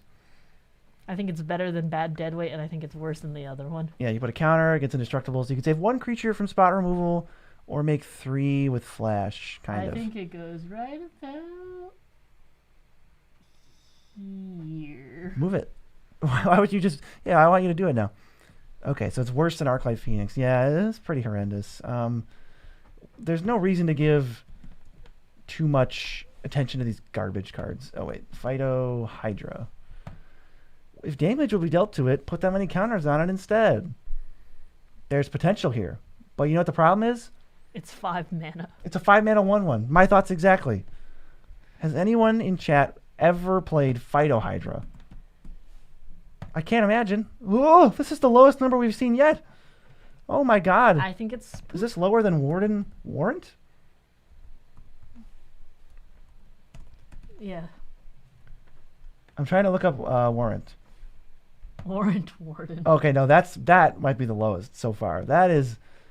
Wow. I mean, it's poop, right? Oh, for sure. Yeah, it's like real bad. Like it's way. I didn't think I had to ask about like that. I think Phyto Hydra is way worse than a 2 mana 2/2. I might put it here. Yeah, that's fair. Kind of impressively bad. Should not have been a rare or in the set. Next. I was like, pick one. So I like the fact that it's a little bit of removal and you can put counters on him, but I see this more as a commander himself than actually like a 99 card. But I couldn't see like... I think he's totally fine in the 99. He's really good with Soul Wardens. I like the fact that he comes down really cheaply. Yeah, he's cheap. He can be interaction. I really think it's a good role player in life gain decks. I might throw it in B. Yeah, like totally fine. I think you'll see it a lot, and it'll be kind of scary. The fact that it gives 2 counters and not 1. Yeah, that's pretty nasty. A little weird, but super good. And this was actually a really good reprint. Wow, I didn't know he was $20. Okay. View all prints? Is that? That's all there is. Oh really? Yeah, I'm like, okay, Ravnica Remastered. Okay. I see you with the Karlov. That was a good one, at least. That was a good one. Here's a bad one. Yeah, I was like, I know Karlov as a commander is super busted, and we have him in the cube, I think. He either is or was in the cube, yeah. Yeah, I don't always follow when you update it, because there's so many like little updates here and there. Check it out, yo. 50 cent Mythic Planeswalker reprinted and downshifted to rare, I think. Yeah, downshifted to rare. Who asked for this? I don't know if this card could have less I'm not excited. impact on the commander format. This might be... Poop. I mean, it exiles Soul Ring and Mana Crypt, right? Okay. For 3 mana at sorcery speed. So your best case scenario with this card is that you are now down 3 mana. Okay, put in poop. But like, I'm trying to figure out, what is it worse than... It has to be better than Infernal, right? Everything does. No, actually, it might be worse. Really? Yeah, if you have no cards in hand, at least it's a demonic tutor. Kaya, I can't think of a spot where it would ever be good. Kaya was tried Modern and didn't catch up pre-Modern Horizons. Yes, people were excited about it, and it was a complete flop. Okay. Ooh, another split card. I'm so excited. Revenge. This might be one of the best ones so far, though. It has a little bit of reanimate, and it doubles your life total and cuts someone else in half. That's a real impact. I think this could be in D tier. Plus, this is a combo. It typically will just kill somebody if you have like a veto or a Sailor Bond. Yeah, I think this could be in D tier. I don't want to play it in every deck. Wow, the meteoric rise of split cards up to D tier. Maybe like here? Yeah. I think this is a card that will actually kill people. So I'm almost Wound wondering... Reflection combo, love it. Frodo and Sam closer. Yeah, Wound Reflection, same thing. Very close. Yeah, let's get it to the top. Or maybe bottom of C even. Do you think it's a C level? No. But like, there's decks that you would not cut this card from, right? Yeah. But it's still just like a D. Top of D. You could put it at the absolute top. Yeah, it's the tippy top. Tippy top. Ooh, baby. One of my favorite cards of all time. Deathrite Shaman, the 1 mana planeswalker. I mean, he's great. It's graveyard hate. It's ramp. It's life loss for them, and it's life gain for you. It's a 1 mana 1/2. You're so excited about this. It's not even like it's a green mana. It's easier to cast than if it was just a green mana. This card is everything. It's so silly. He's great. I think you could put him top of A or bottom of S, but I don't think he's better than Birds. I think he's on par with Birds. Maybe put him here. Yeah. Yeah, maybe top of A. I don't know. I love Deathrite Shaman. Yeah, I think he's We'll balance out my opinion with yours, and we'll put him here. We'll put him here. Okay, this has, I think, I don't know them all, but I think this is the best split card. It's wow, the Golgari cards, VZ being like, I wow, think this one is, best. look, I'm not even saying it's good. Cool. I think it's the best one. 2 mana, 2 for 1 out of your graveyard, sure. And then you can like languish for 4. Maybe save one of your guys. You know, this, I'm just thinking, this is probably the bottom of C, you know? Yeah, because I would just get 2 creature cards for 2 mana. I think that's what you usually do. And I'm not playing Finality, so. But it's nice to have the option. Yeah. So that this feels like an actual split card where there's choices. But I might put it here-ish, you know? Yeah. It's nothing special, but I'll be surprised if a split card gets higher than this. Yeah, I think C is good. Yeah, I'm glad Chad agrees. Wear Terror is the best split card. Well, it has Fuse. You know, that's a little different than these ones. Chat, I really would like to know. You know, keep chiming in with where you think these cards should go. I think C's a good spot for fine finality. Next is, I think that's Savra, Queen of the Golgari. Really awesome art. Well, they're changing it to less awesome art. It's pretty cool still.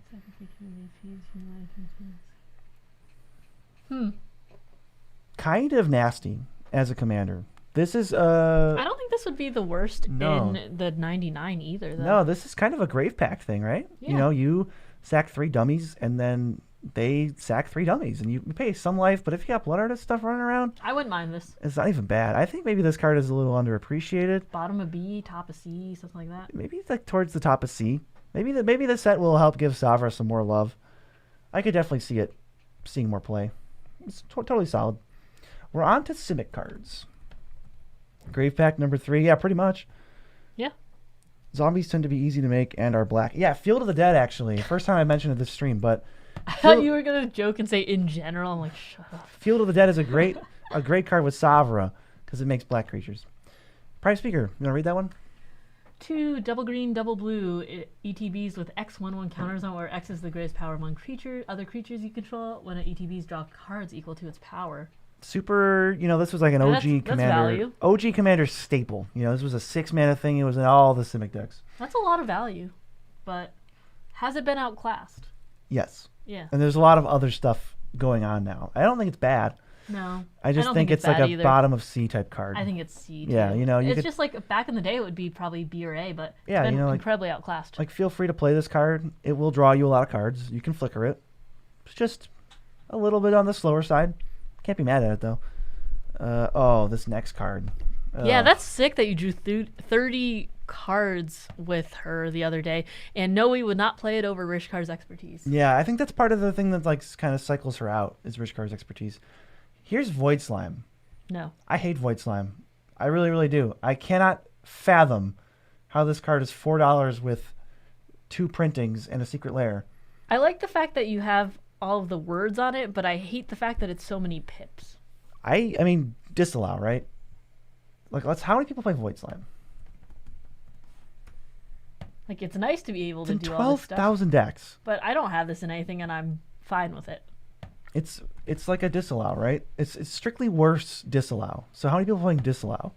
I was like, more than you think, probably. More than I want. I know there's a lot. It's like 41,000. I think you're just... I don't like 3-mana counterspells. I only play one. It's because it's a joke. I don't think... I don't like 3-mana counterspells that can only ever counter one spell. There's no other modes on it. Archmage's Charm kind of puts this to shame. Yeah, Frilled Mystic is completely different considering you do get a body out of it too. You can flicker it. Yeah, you can do something with creatures entering. You might have a Guardian Project trigger off of it. But this is just only ever countering a spell for 3 mana, which is just rough. And I don't think tacking on triggered ability does anything for these counterspells for playability. But people seem to... I would rather have disagree. a more narrow counterspell for 1 mana than a really wide one for 3. Chat, where would you put this on the tier list? I'm curious where you guys think Void Slime would go. I'm leaning towards just like pretty poopy, or bottom of D maybe. I think it's D. But I'd like to know what you guys think. Bottom of D or around there. Poop tier, D tier, yeah, bottom of D, low D. Yeah, at least we're all definitely D. Yeah, we're all getting some like similar consensus on this. I think our tier list is pretty solid. It's worse than Dread War. What do you think about Connive Concoct? I don't think Connive Concoct is good. So you want to put it here? Yeah. Okay. Fine. Whatever you want. Repudiate, which I don't know what that means, and replicate. You counter... Well, we were just here. We were just talking about that. Yeah, I mean, like... Let's take Void Slime and remove the best part. Yeah, I'm like looking at it and only looking at the right part now. Yeah, now you can create a token that's a copy of a creature you control. That is the mode you're going to use more. Like a quasi-duplicate. But even quasi-duplicate, the card that is better and that you can cast twice, is top of D. I don't think this is that good. 144p tier? Yeah, the split cards are not that great. No, yeah, they're not that great. They're not that exciting. What a waste. You know, what I thought they were going to do that would have still been cool for like the Ravnica history bit of it, just take the split cards that are uncommons. I mean, there's a whole cycle of them, and I don't know why they didn't. That's awesome that you won with it, but not that in Commander. Okay, I think Everett has the best take. You can't spell repudiate without P. Oh my sweet Jesus. Put in proof. No, it still has the copy thing. Oh yeah, the token. I was thinking about like the half of it that I didn't want to look at. I'll put it there. All right. Explosion and expansion. Copy a spell that's got lower mana value, and then if you got a trillion mana lying around, you can fling this at somebody. This is one of the better ones as well. I think this is usable. This might be like a D level, or do you think C level? Yeah, I do think this is the best split card. B plus A? Wow. No, I don't think it's that high. I don't know. I don't think it's that high, but I do think it is above the Golgari one. Right, I kind of forgot about this one. So if the Golgari one's here? CEDH, you say you run this in? So this could be... I don't know if I could ever get higher than C. I could probably get here. Yeah. I like that. Above Fibblethip and Bruvok. Yeah. I think Maybe it's even very... above Chesa. I think it's very playable. No, it's good. Yeah, I kind of forgot about this one when I was saying the Golgari one was the best. You actually use both sides. Yeah, this is one where, just like Find Finality, you actually cast both sides. And, it's not 5 mana, make a 5/5 Vigilance. 4 mana, make a 4/4 Trampler. 2 mana, counter a triggered ability. Oh my god. Niv Mizzet. Nivea, my boy. But you'll have to find me first. It's like so many Niv Mizzets. Yes, he's Barun. There's so many. And this is just a combo magnet. Kinda, sorta. Yeah, it's just a really good value card. I think the fact that it has this many printings and still $2. Ooh, what is this? Is this the anime? Yeah, look. He's always got that smirk. Why do you not like this one, yet you like, Walking Zip, Protean Hulk? Why do I not like this one? It's fine.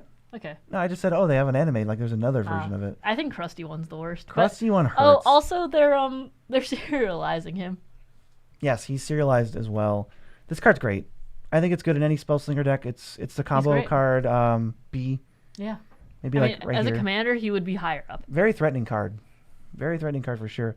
I want to move Rest in Peace now. I think this is what this is. I want to move Rest in Peace down like here. Sure. Yeah, I think it's just, it was a little bit too high.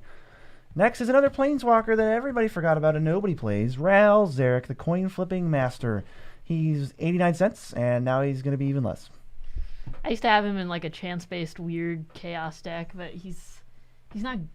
Oh, good. wait a second. What? Chat was saying A's and A pluses and S's.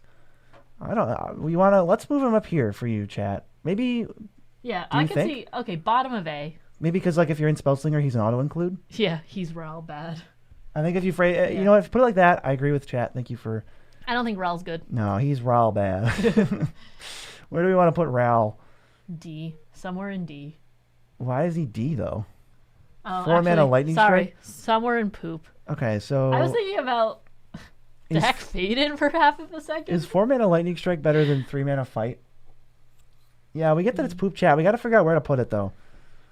We can definitely agree that it's poop. Like, do we want to put it near Gideon, all the way down by Lavinia? Is he towards the top?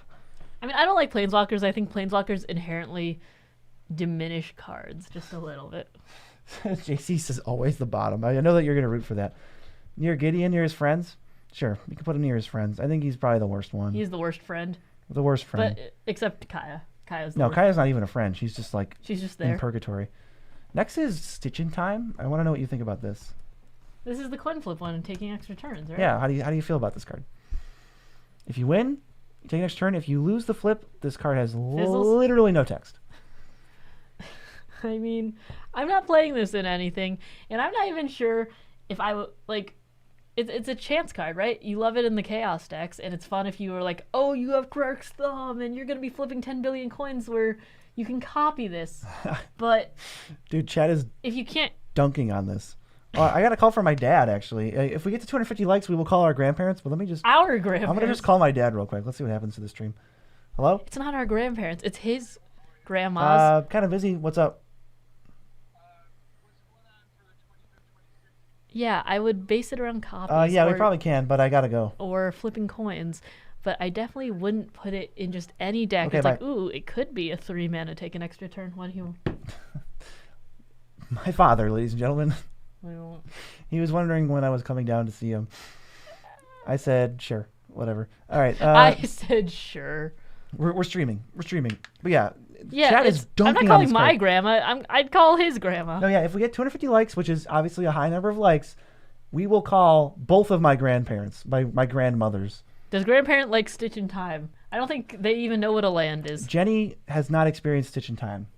I don't know but what there was experienced. But there was a movie she watched straight to VHS. I think it was Cinderella. Cinderella 3, A Stitch in Time. Yes, right? A Twist in Time. A Twist in Time, sorry. Cinderella 3 was a Twist in Time, so what if the slipper didn't fit? This is the if nobody knows about Cinderella 3, A Twist in Time, is to take a quick detour. This is a good thing to do with our max number of viewers. This is the movie where the ugly stepsister, I think her name's like Anastasia or something, goes back in time and takes it so that the slipper fits her, and then the prince, is like, we're losing viewers. This isn't Cinderella. This isn't the woman that I love. You weren't the one at the ball, and so he's like, she's kind of mid, and then he. Long story short, there's like a scene where he like jumps out the window, and then. Yes, that's what you're referencing. If you haven't seen that scene, Google like Cinderella 3, Prince jumps out the window. Yeah, I don't know why you're spoiling it for these people. They were gonna watch it tonight. It's really. I was gonna watch this tonight. Yeah. So anyway. How do we feel about Stitch in Time? Only in decks that revolve around copying spells or flipping coins. Only in Cinderella themed decks. I would say it's probably poop. Chat was dunking on this card. Yeah, I don't think it's good. VHS direct release Disney movies. Yeah, those were quite the treat. New Universes Beyond. See, we didn't even lose any viewers. They all we did. We were at 186 when we started. Now we're at 182. Oh, I'm sorry. 4 people got offended. They can't take the Cinderella heat. I don't think they were offended. I think they thought you. I don't think they were interested. They're like, oh, Cinderella stream? Nah, I've seen too many of these lately. Okay, I think it's really bad. Let's just put it below our vanilla creature friends. Well, we'll have a movie ranking stream soon. Oh, we could do straight to VHS Disney sequels that got swept under the rug tier list. I probably haven't seen any of them. There's like I'll read them aloud and we there's can rate them. Lady and the based on Tramp that. 2 Scamp's Adventure. There's Lion King 1.5. There's Atlantis 2. I have seen Lion King 1. There's a couple ones. There's Cinderella 2 and 3. That might be a fun one to do. Anyway, how about Magic the Gathering? Commander specifically. What's a commander? A commander is a card that can be your commander. This is Aurelia. Thanks. She's not the fun one. Oh, get out. So I don't know why she's here, but she can give a creature like mediocre stats. Never been in love with this one. I don't like it. They did not just make Cinderella 3. Cinderella 2 also exists, but I couldn't even tell you the plot. Oh, there's also The Little Mermaid 2 Yeah. with Ursula's crazy sister. I thought that was Ariel's daughter. No, Ariel's daughter's the main character, but Ursula's crazy sister is the villain. Oh, okay. Yeah, it's just Ursula again. They just brought a sister out of thin air. This card sucks. Okay. Sorry, chat. This card is terrible. I don't think they were. It's basically just like a flying creature. Yeah, it's like I don't. Yeah, Ursula's sister's a squid. You know what? I don't think they were like, please put it in A tier. They were not thinking that. The anime art is woof. I actually don't even know what woof means. Can you fill me in? I Should I think even it be saying means. that out loud? I think it's rough. I think it's the equivalent of rough Oh, I because thought it I was think like good. I think the good is bark, bark, bark, arf, arf, woof, woof. But I think bad. I is think woof. I don't even think that you think that. I think you know that. I think you're like slow rolling me.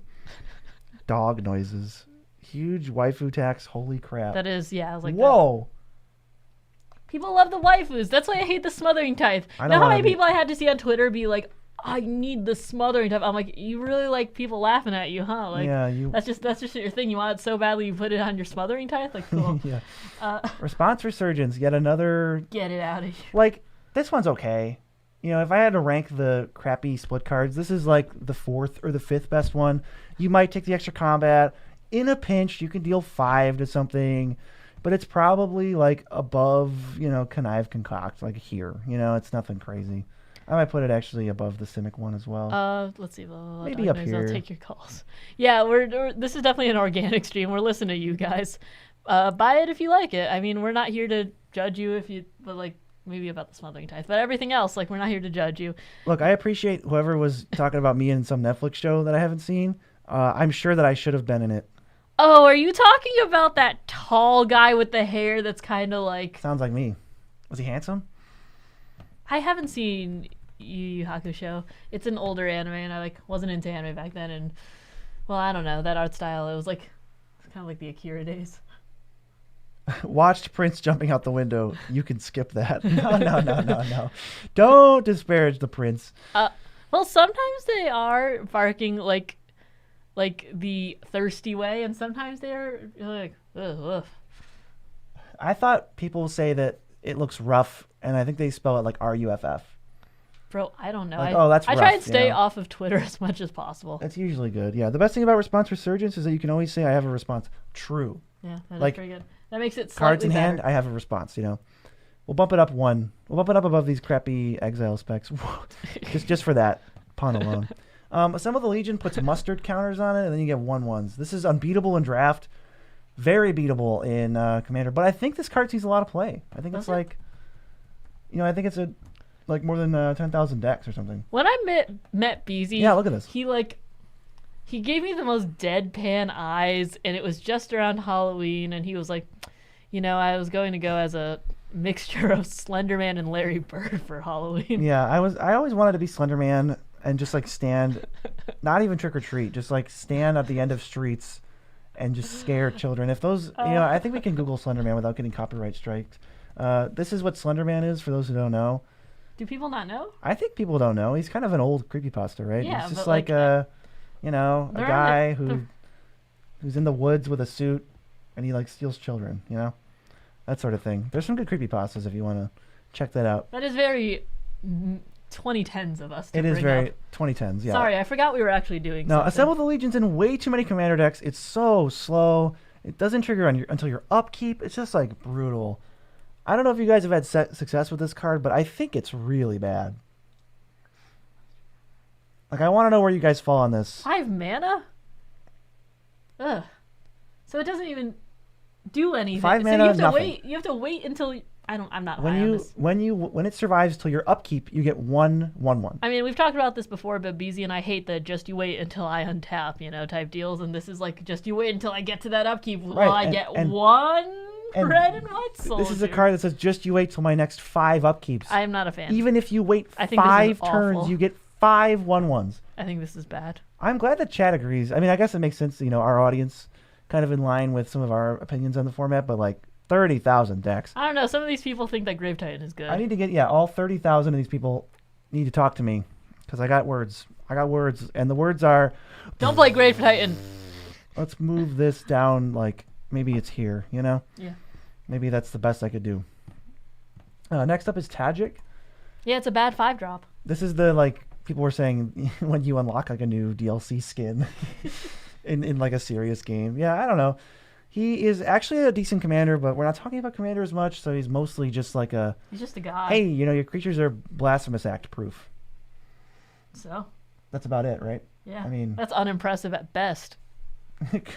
Grave Titan was good 5 years ago. I would tend to disagree. I think that's when Nitpicking Nerd started, and I think we were still pretty low on it. Tajik is a nice filler in your weird theme deck. Is he? A deck whose theme is weird themes, or a deck whose theme is like guys with fuzzy shirts? D tier. Put him in D tier. Put him in D tier. Where would you put him in D tier? Maybe like... Not high. No, way down. Probably here. Yeah, sure. I think Grave Troll maybe is better than him. Copy Enchantment's rough. Theme is weird swords. I'm back. JC's back, everyone. Welcome back. Get some clap emojis in the chat for JC. They're back. I don't know what they left to do, but they're back. Drop a like in the stream for JC. Nim is it part 2? Wait, this is getting reprinted again? This is getting reprinted again. Dude, this just got reprinted. Yep. It was just in Multiverse Legends. Yeah. Oh, and it was serialized there too. Whoa, 62 cents? The price of SpongeBob Soul. Yeah. How much money are we talking? 62 cents. And they went to go get tacos. Very good choice. We got burritos for dinner last night. They were not a good choice. They were not actually. a good choice. They made us very gassy in like every way. Not good. Don't look parentheses bad. Don't look at the bloopers of the video that's coming out Friday. I hope not. I hope they don't have access to them, but there was a lot of gas involved. Does viewership go up on YouTube streams when you just mention farting? What about burping? Is that... Anyway, Niv Mizzet is his own commander. He's really cool for that. But, like, you have to be a 5-color deck. You have to be multicolored matters. I guess you could play it as like, oh, I have 10 of these cards in my deck by I guess chance. you could be real weird and neurotic and like play the same amount for every guild to get the maximum value or something and play with some sort of companion or I don't know. That would only be for some weirdo. Some crazy person. Probably a bad deck. Probably running all the duels or something and still like not a good deck. Look, I'm gonna stick this card in bottom of D tier just because it's like impossible to play.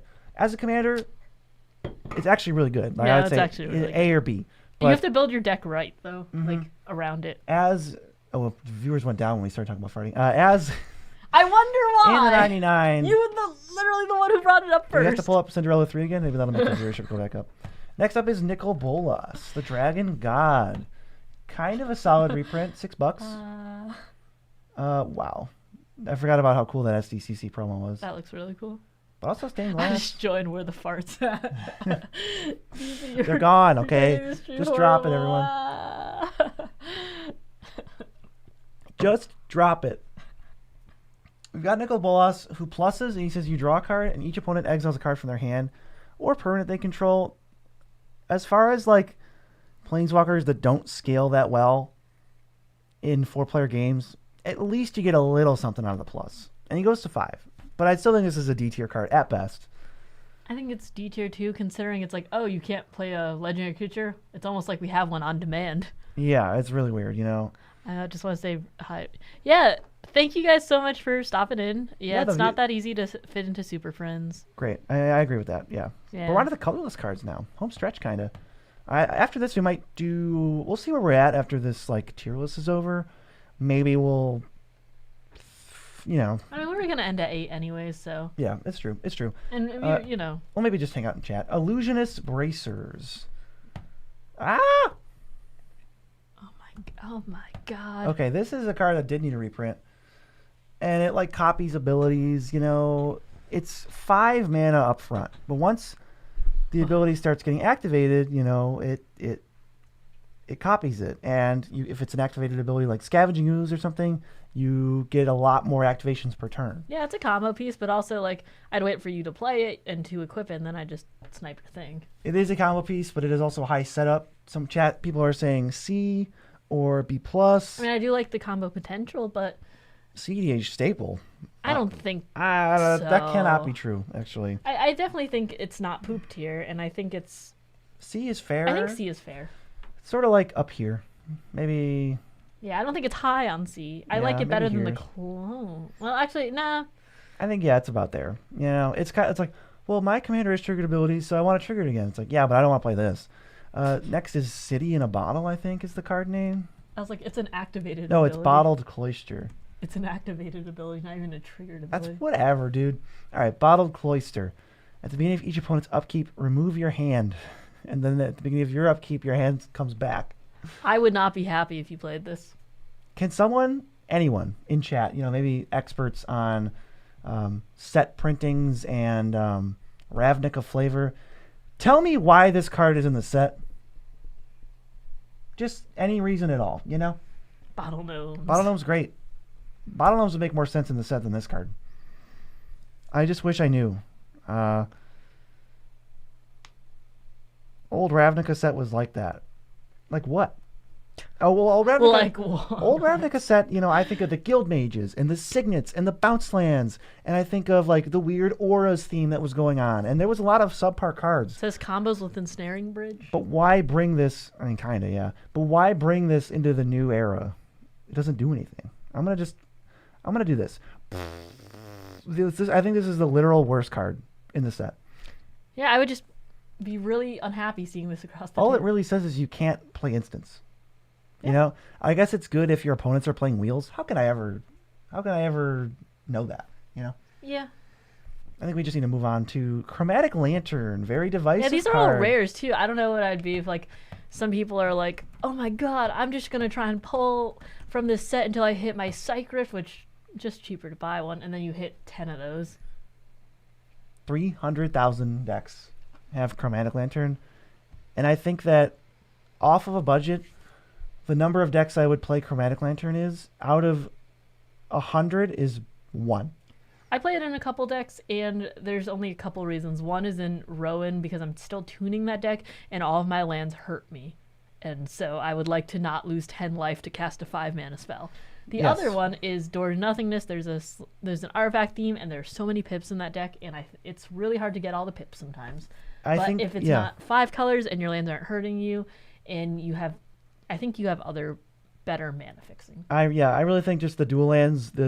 We have an embarrassment of dual lands, even on a budget or off a budget, especially that your mana is just perfect. If you're a 3-color deck, you don't need to play this card ever. If you're a 5-color deck, I think you only sometimes need to play this card. Yeah, and if you're 4 colors and you run green, stop playing this. Yeah, if you're playing green, you don't need this card at all. I think it could be a C. The lowest of C's or highest of D's, though. I think if you want this I don't card, think it's poop. like if you're playing green, you know, if you're playing like that kind of thing, I think the World Tree is a much better version of that.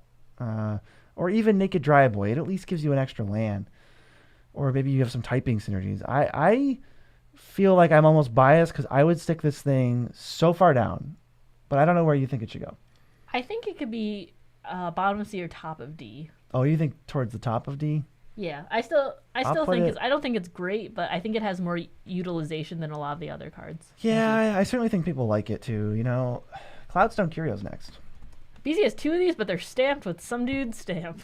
Yeah, it's a story for another day. I do own 2 stamped copies of this card. What do we think? You know, when non-artifact permanents enter, you can bounce stuff. This is a combo card. This is an engine, a value engine. I have played it before to mild success. It's just like Very specific. it's pretty specific. Yeah. What do we think, Chad? Have you guys played with this card much? It's hard not to combo with. Yeah, it can be. B-. Okay. That might be a little higher than what I would think. I want some but- more opinions. Let's get but some more yeah, opinions in the chat. I'm listening. Top of D. Interesting. B. Not a Oh yeah, a B. couple B votes, 3 B votes. 4 Cut it actually. from a wish list. Mm-hmm.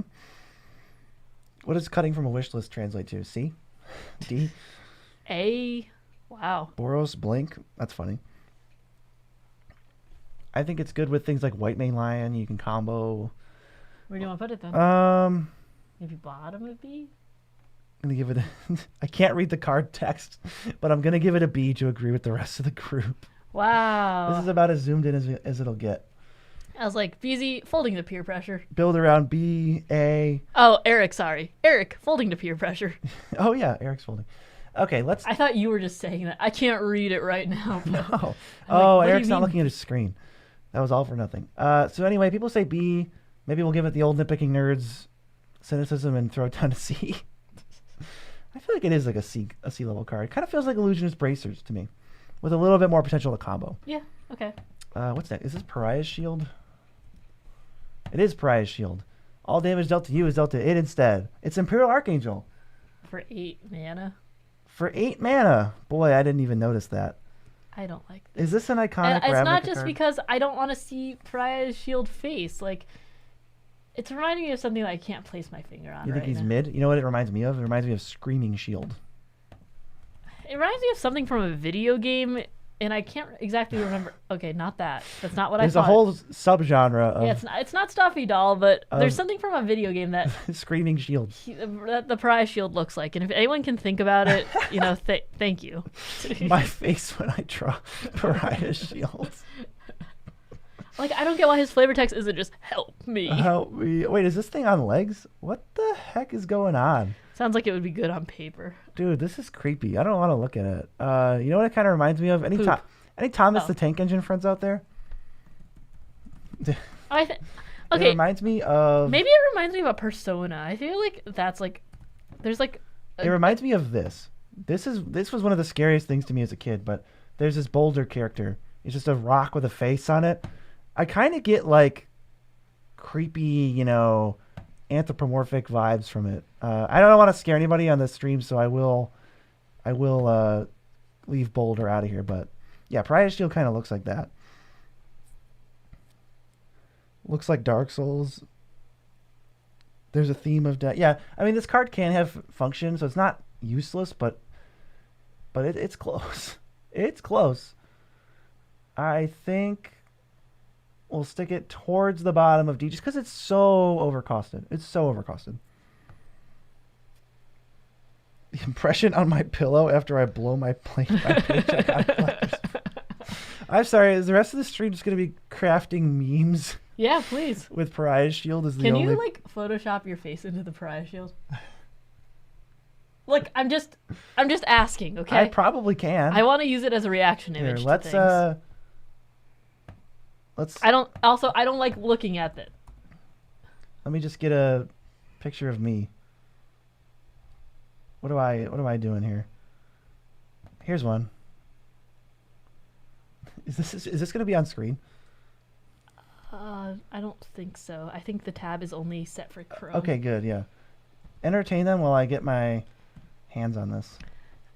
Pariah Shield, new Grave Titan. Well, is anyone gonna fight us about Pariah Shield? It's ugly. I don't want to see that. Yeah, let's get it. Yeah, Let's- okay, they don't see it. Okay, that's right. Pariah is how I Good. feel when I play Pariah Shield. I'm trying to figure out what I'm thinking of when I was like, ooh, that reminds me of something. I think it's something from Persona, but I could be wrong, and I could just be thinking about how ugly Pariah Shield is. All right, let's. Please stop making pug riles. You just told me to put my face in it. Okay, well, I was thinking maybe you'd make a face closer to that, not like. I just have whatever I have on hand. Okay. You got a lot of weird photos on hand. I just have thumbnail photos. All right, delete. I wish I could show chat what this looks like. I'm trying to like. I'll get it for chat. We'll figure out how they can see it. Okay. Yeah, no, it's really really good. You gotta occupy them so that. Can you blend it a little bit more? I'm going to blend it. Yeah, Don't worry. I don't know, guys. What do you guys want to talk about? How's your day going? No, you talk about more Pariah's Shield. Talk about more Pariah Shield. How much is there to say? This isn't a good card. It's I've got 8 mana to cursed edit coming. It's 8 mana to set up. Yeah. I hope you guys are having a good day so far because BZ's. Oh my god. The photo of Bob would be funny on Pariah Shield. I think it would also be funny. New Captain Lannery. Okay. Is an ugly card. Let me refresh my memory. All right. Now, Mia, how can I get this to show up on screen for them? Now that I've crafted it. Second. And don't like dox me or anything. Oh, you can probably just put it on screen, right?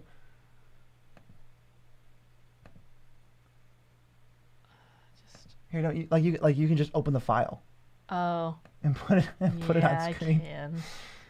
We'll get the Pariah Shield for you. Just give us 1 second. We're loading it up. Yeah. And I'm just gonna keep it on screen for the rest of the stream, 1 probably. second. I just gotta remove something before we. Mia's just trying to figure out how a computer works. Nope. BZ. I'm not allowed to say that on here. What's it called? Probably just. I think it's called BZ or Pariah Shield. Type in BEE. Oh, try just Pariah Shield then. Let me check the file. How's that going, Buzzy? Oh, it's okay. There it is. Okay, open. There we go. Is that what you? It's a little big. I'm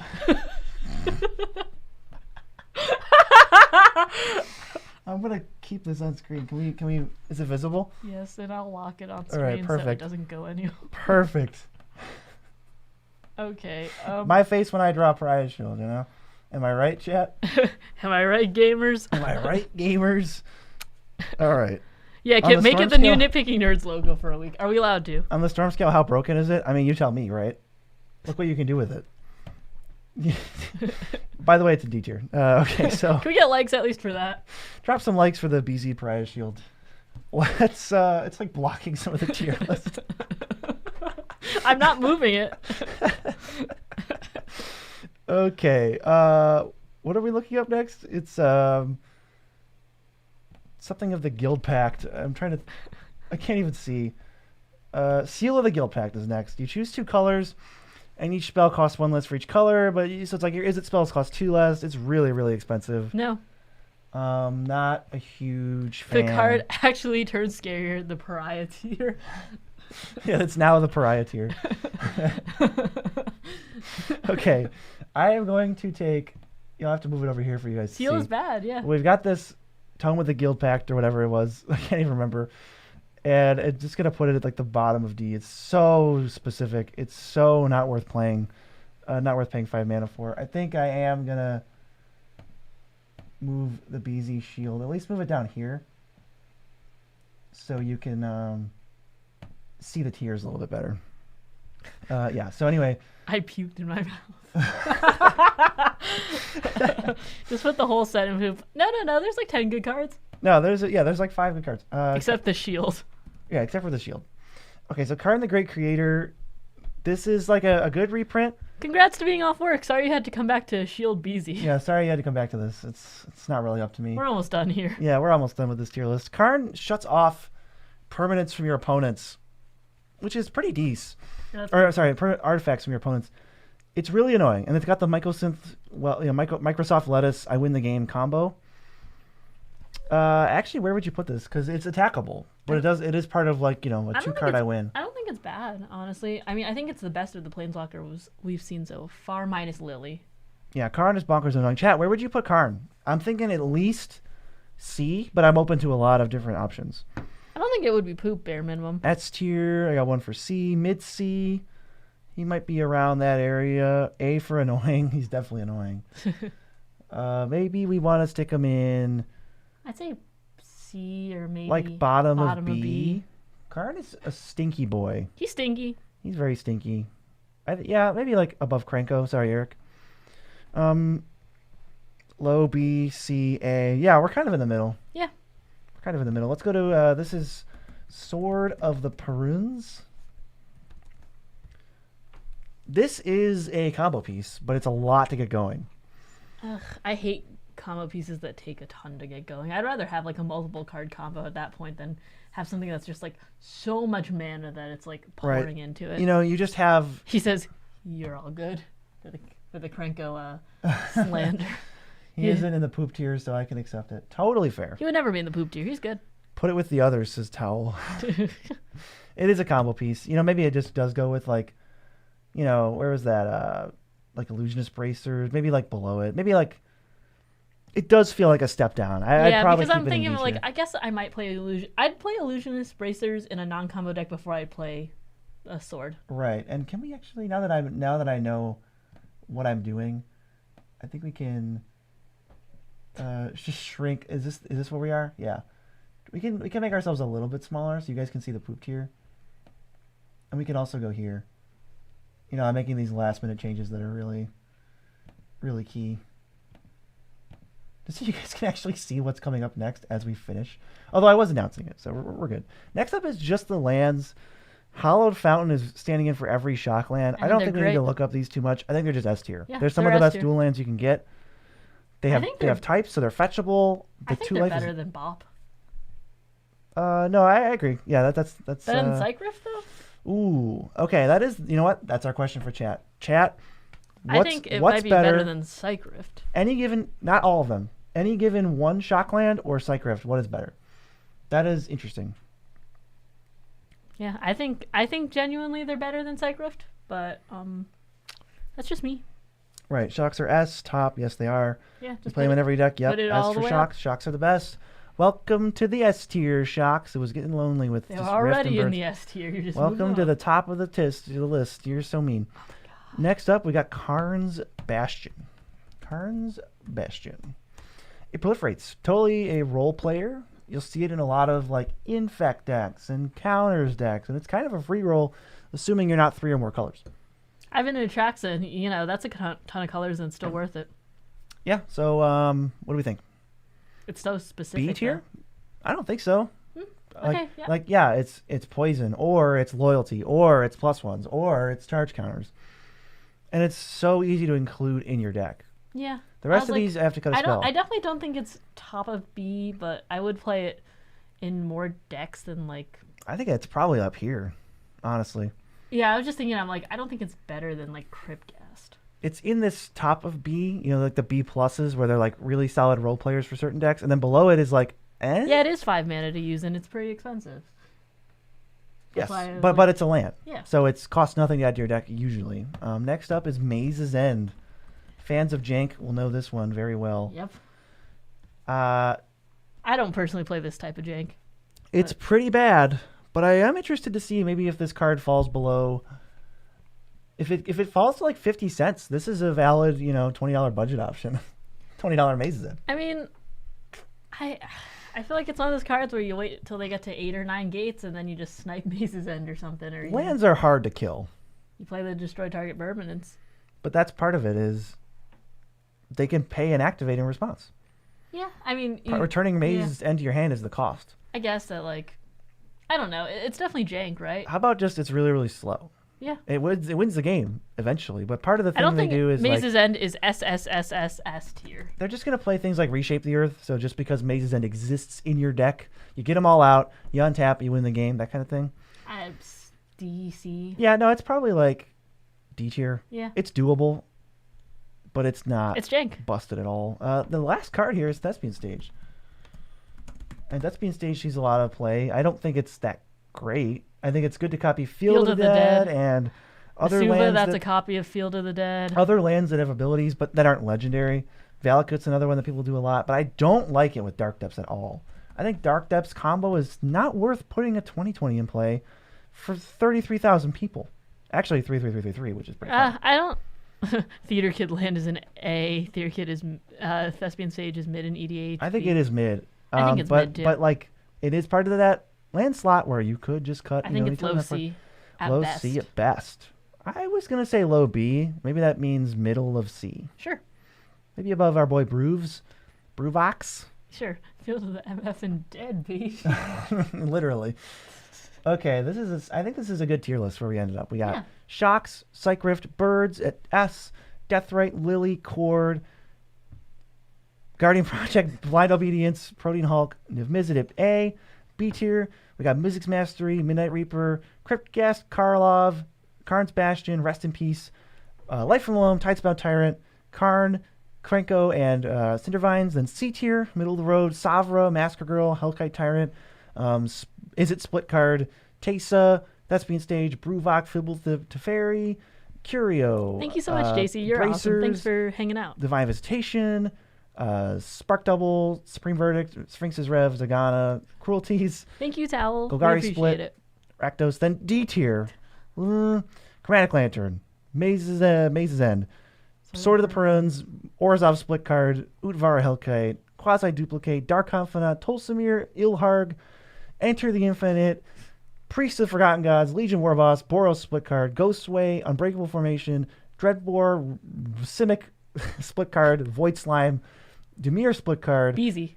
me, Yeva, Borborygmos, Gigantoplasm, Grave Troll, Bolas, something of the Guild Pact, Tajik, Copy Enchantment, Niv Mizzet number 3, actually Niv Mizzet number 4 maybe, and then in Poop tier, worst of the worst, why are you in this set? All this trash. Lazav, White Blue, Split Card, Mind Leech Mass, Lord of the Void, Assemble the Legion, Mustard Counters, Domri, Gideon, Ral, Gruul Split Card, Aurelia, Arclight, at least that's a good reprint, Celestia, Split Card, Rakdos Split Card, Tomic, Lavinia, Stitch in Time, Cinderella 3, Fido Titan, Blazing Archon, Infernal Tutor, Kaya, Jesus, and I think we misread this card, but I'm still going to leave it in Poop.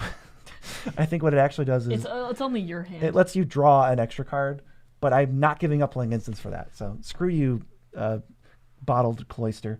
Do you want to call it there? I think I'm going to call it there. I think this was a solid set review. Maybe a little shorter of a stream than usual, but thanks for joining us. What we need to do. We got what we needed done. This is not all the cards in the set. This is only the rares and mythics. Yes. So if you like the stream, last chance to drop a like. Otherwise, we're going to see you in the next video. Yeah. Maybe would you give an overall grade to Ravnica as a set? I'd say D-. D+, maybe. Yeah, there's a lot of head scratchers in there. Yeah, I'm not hyped about this set. Yeah, whether it's for flavor, reprint value, or like cohesiveness, I think it kind of misses a little bit. But we'll see you guys next time.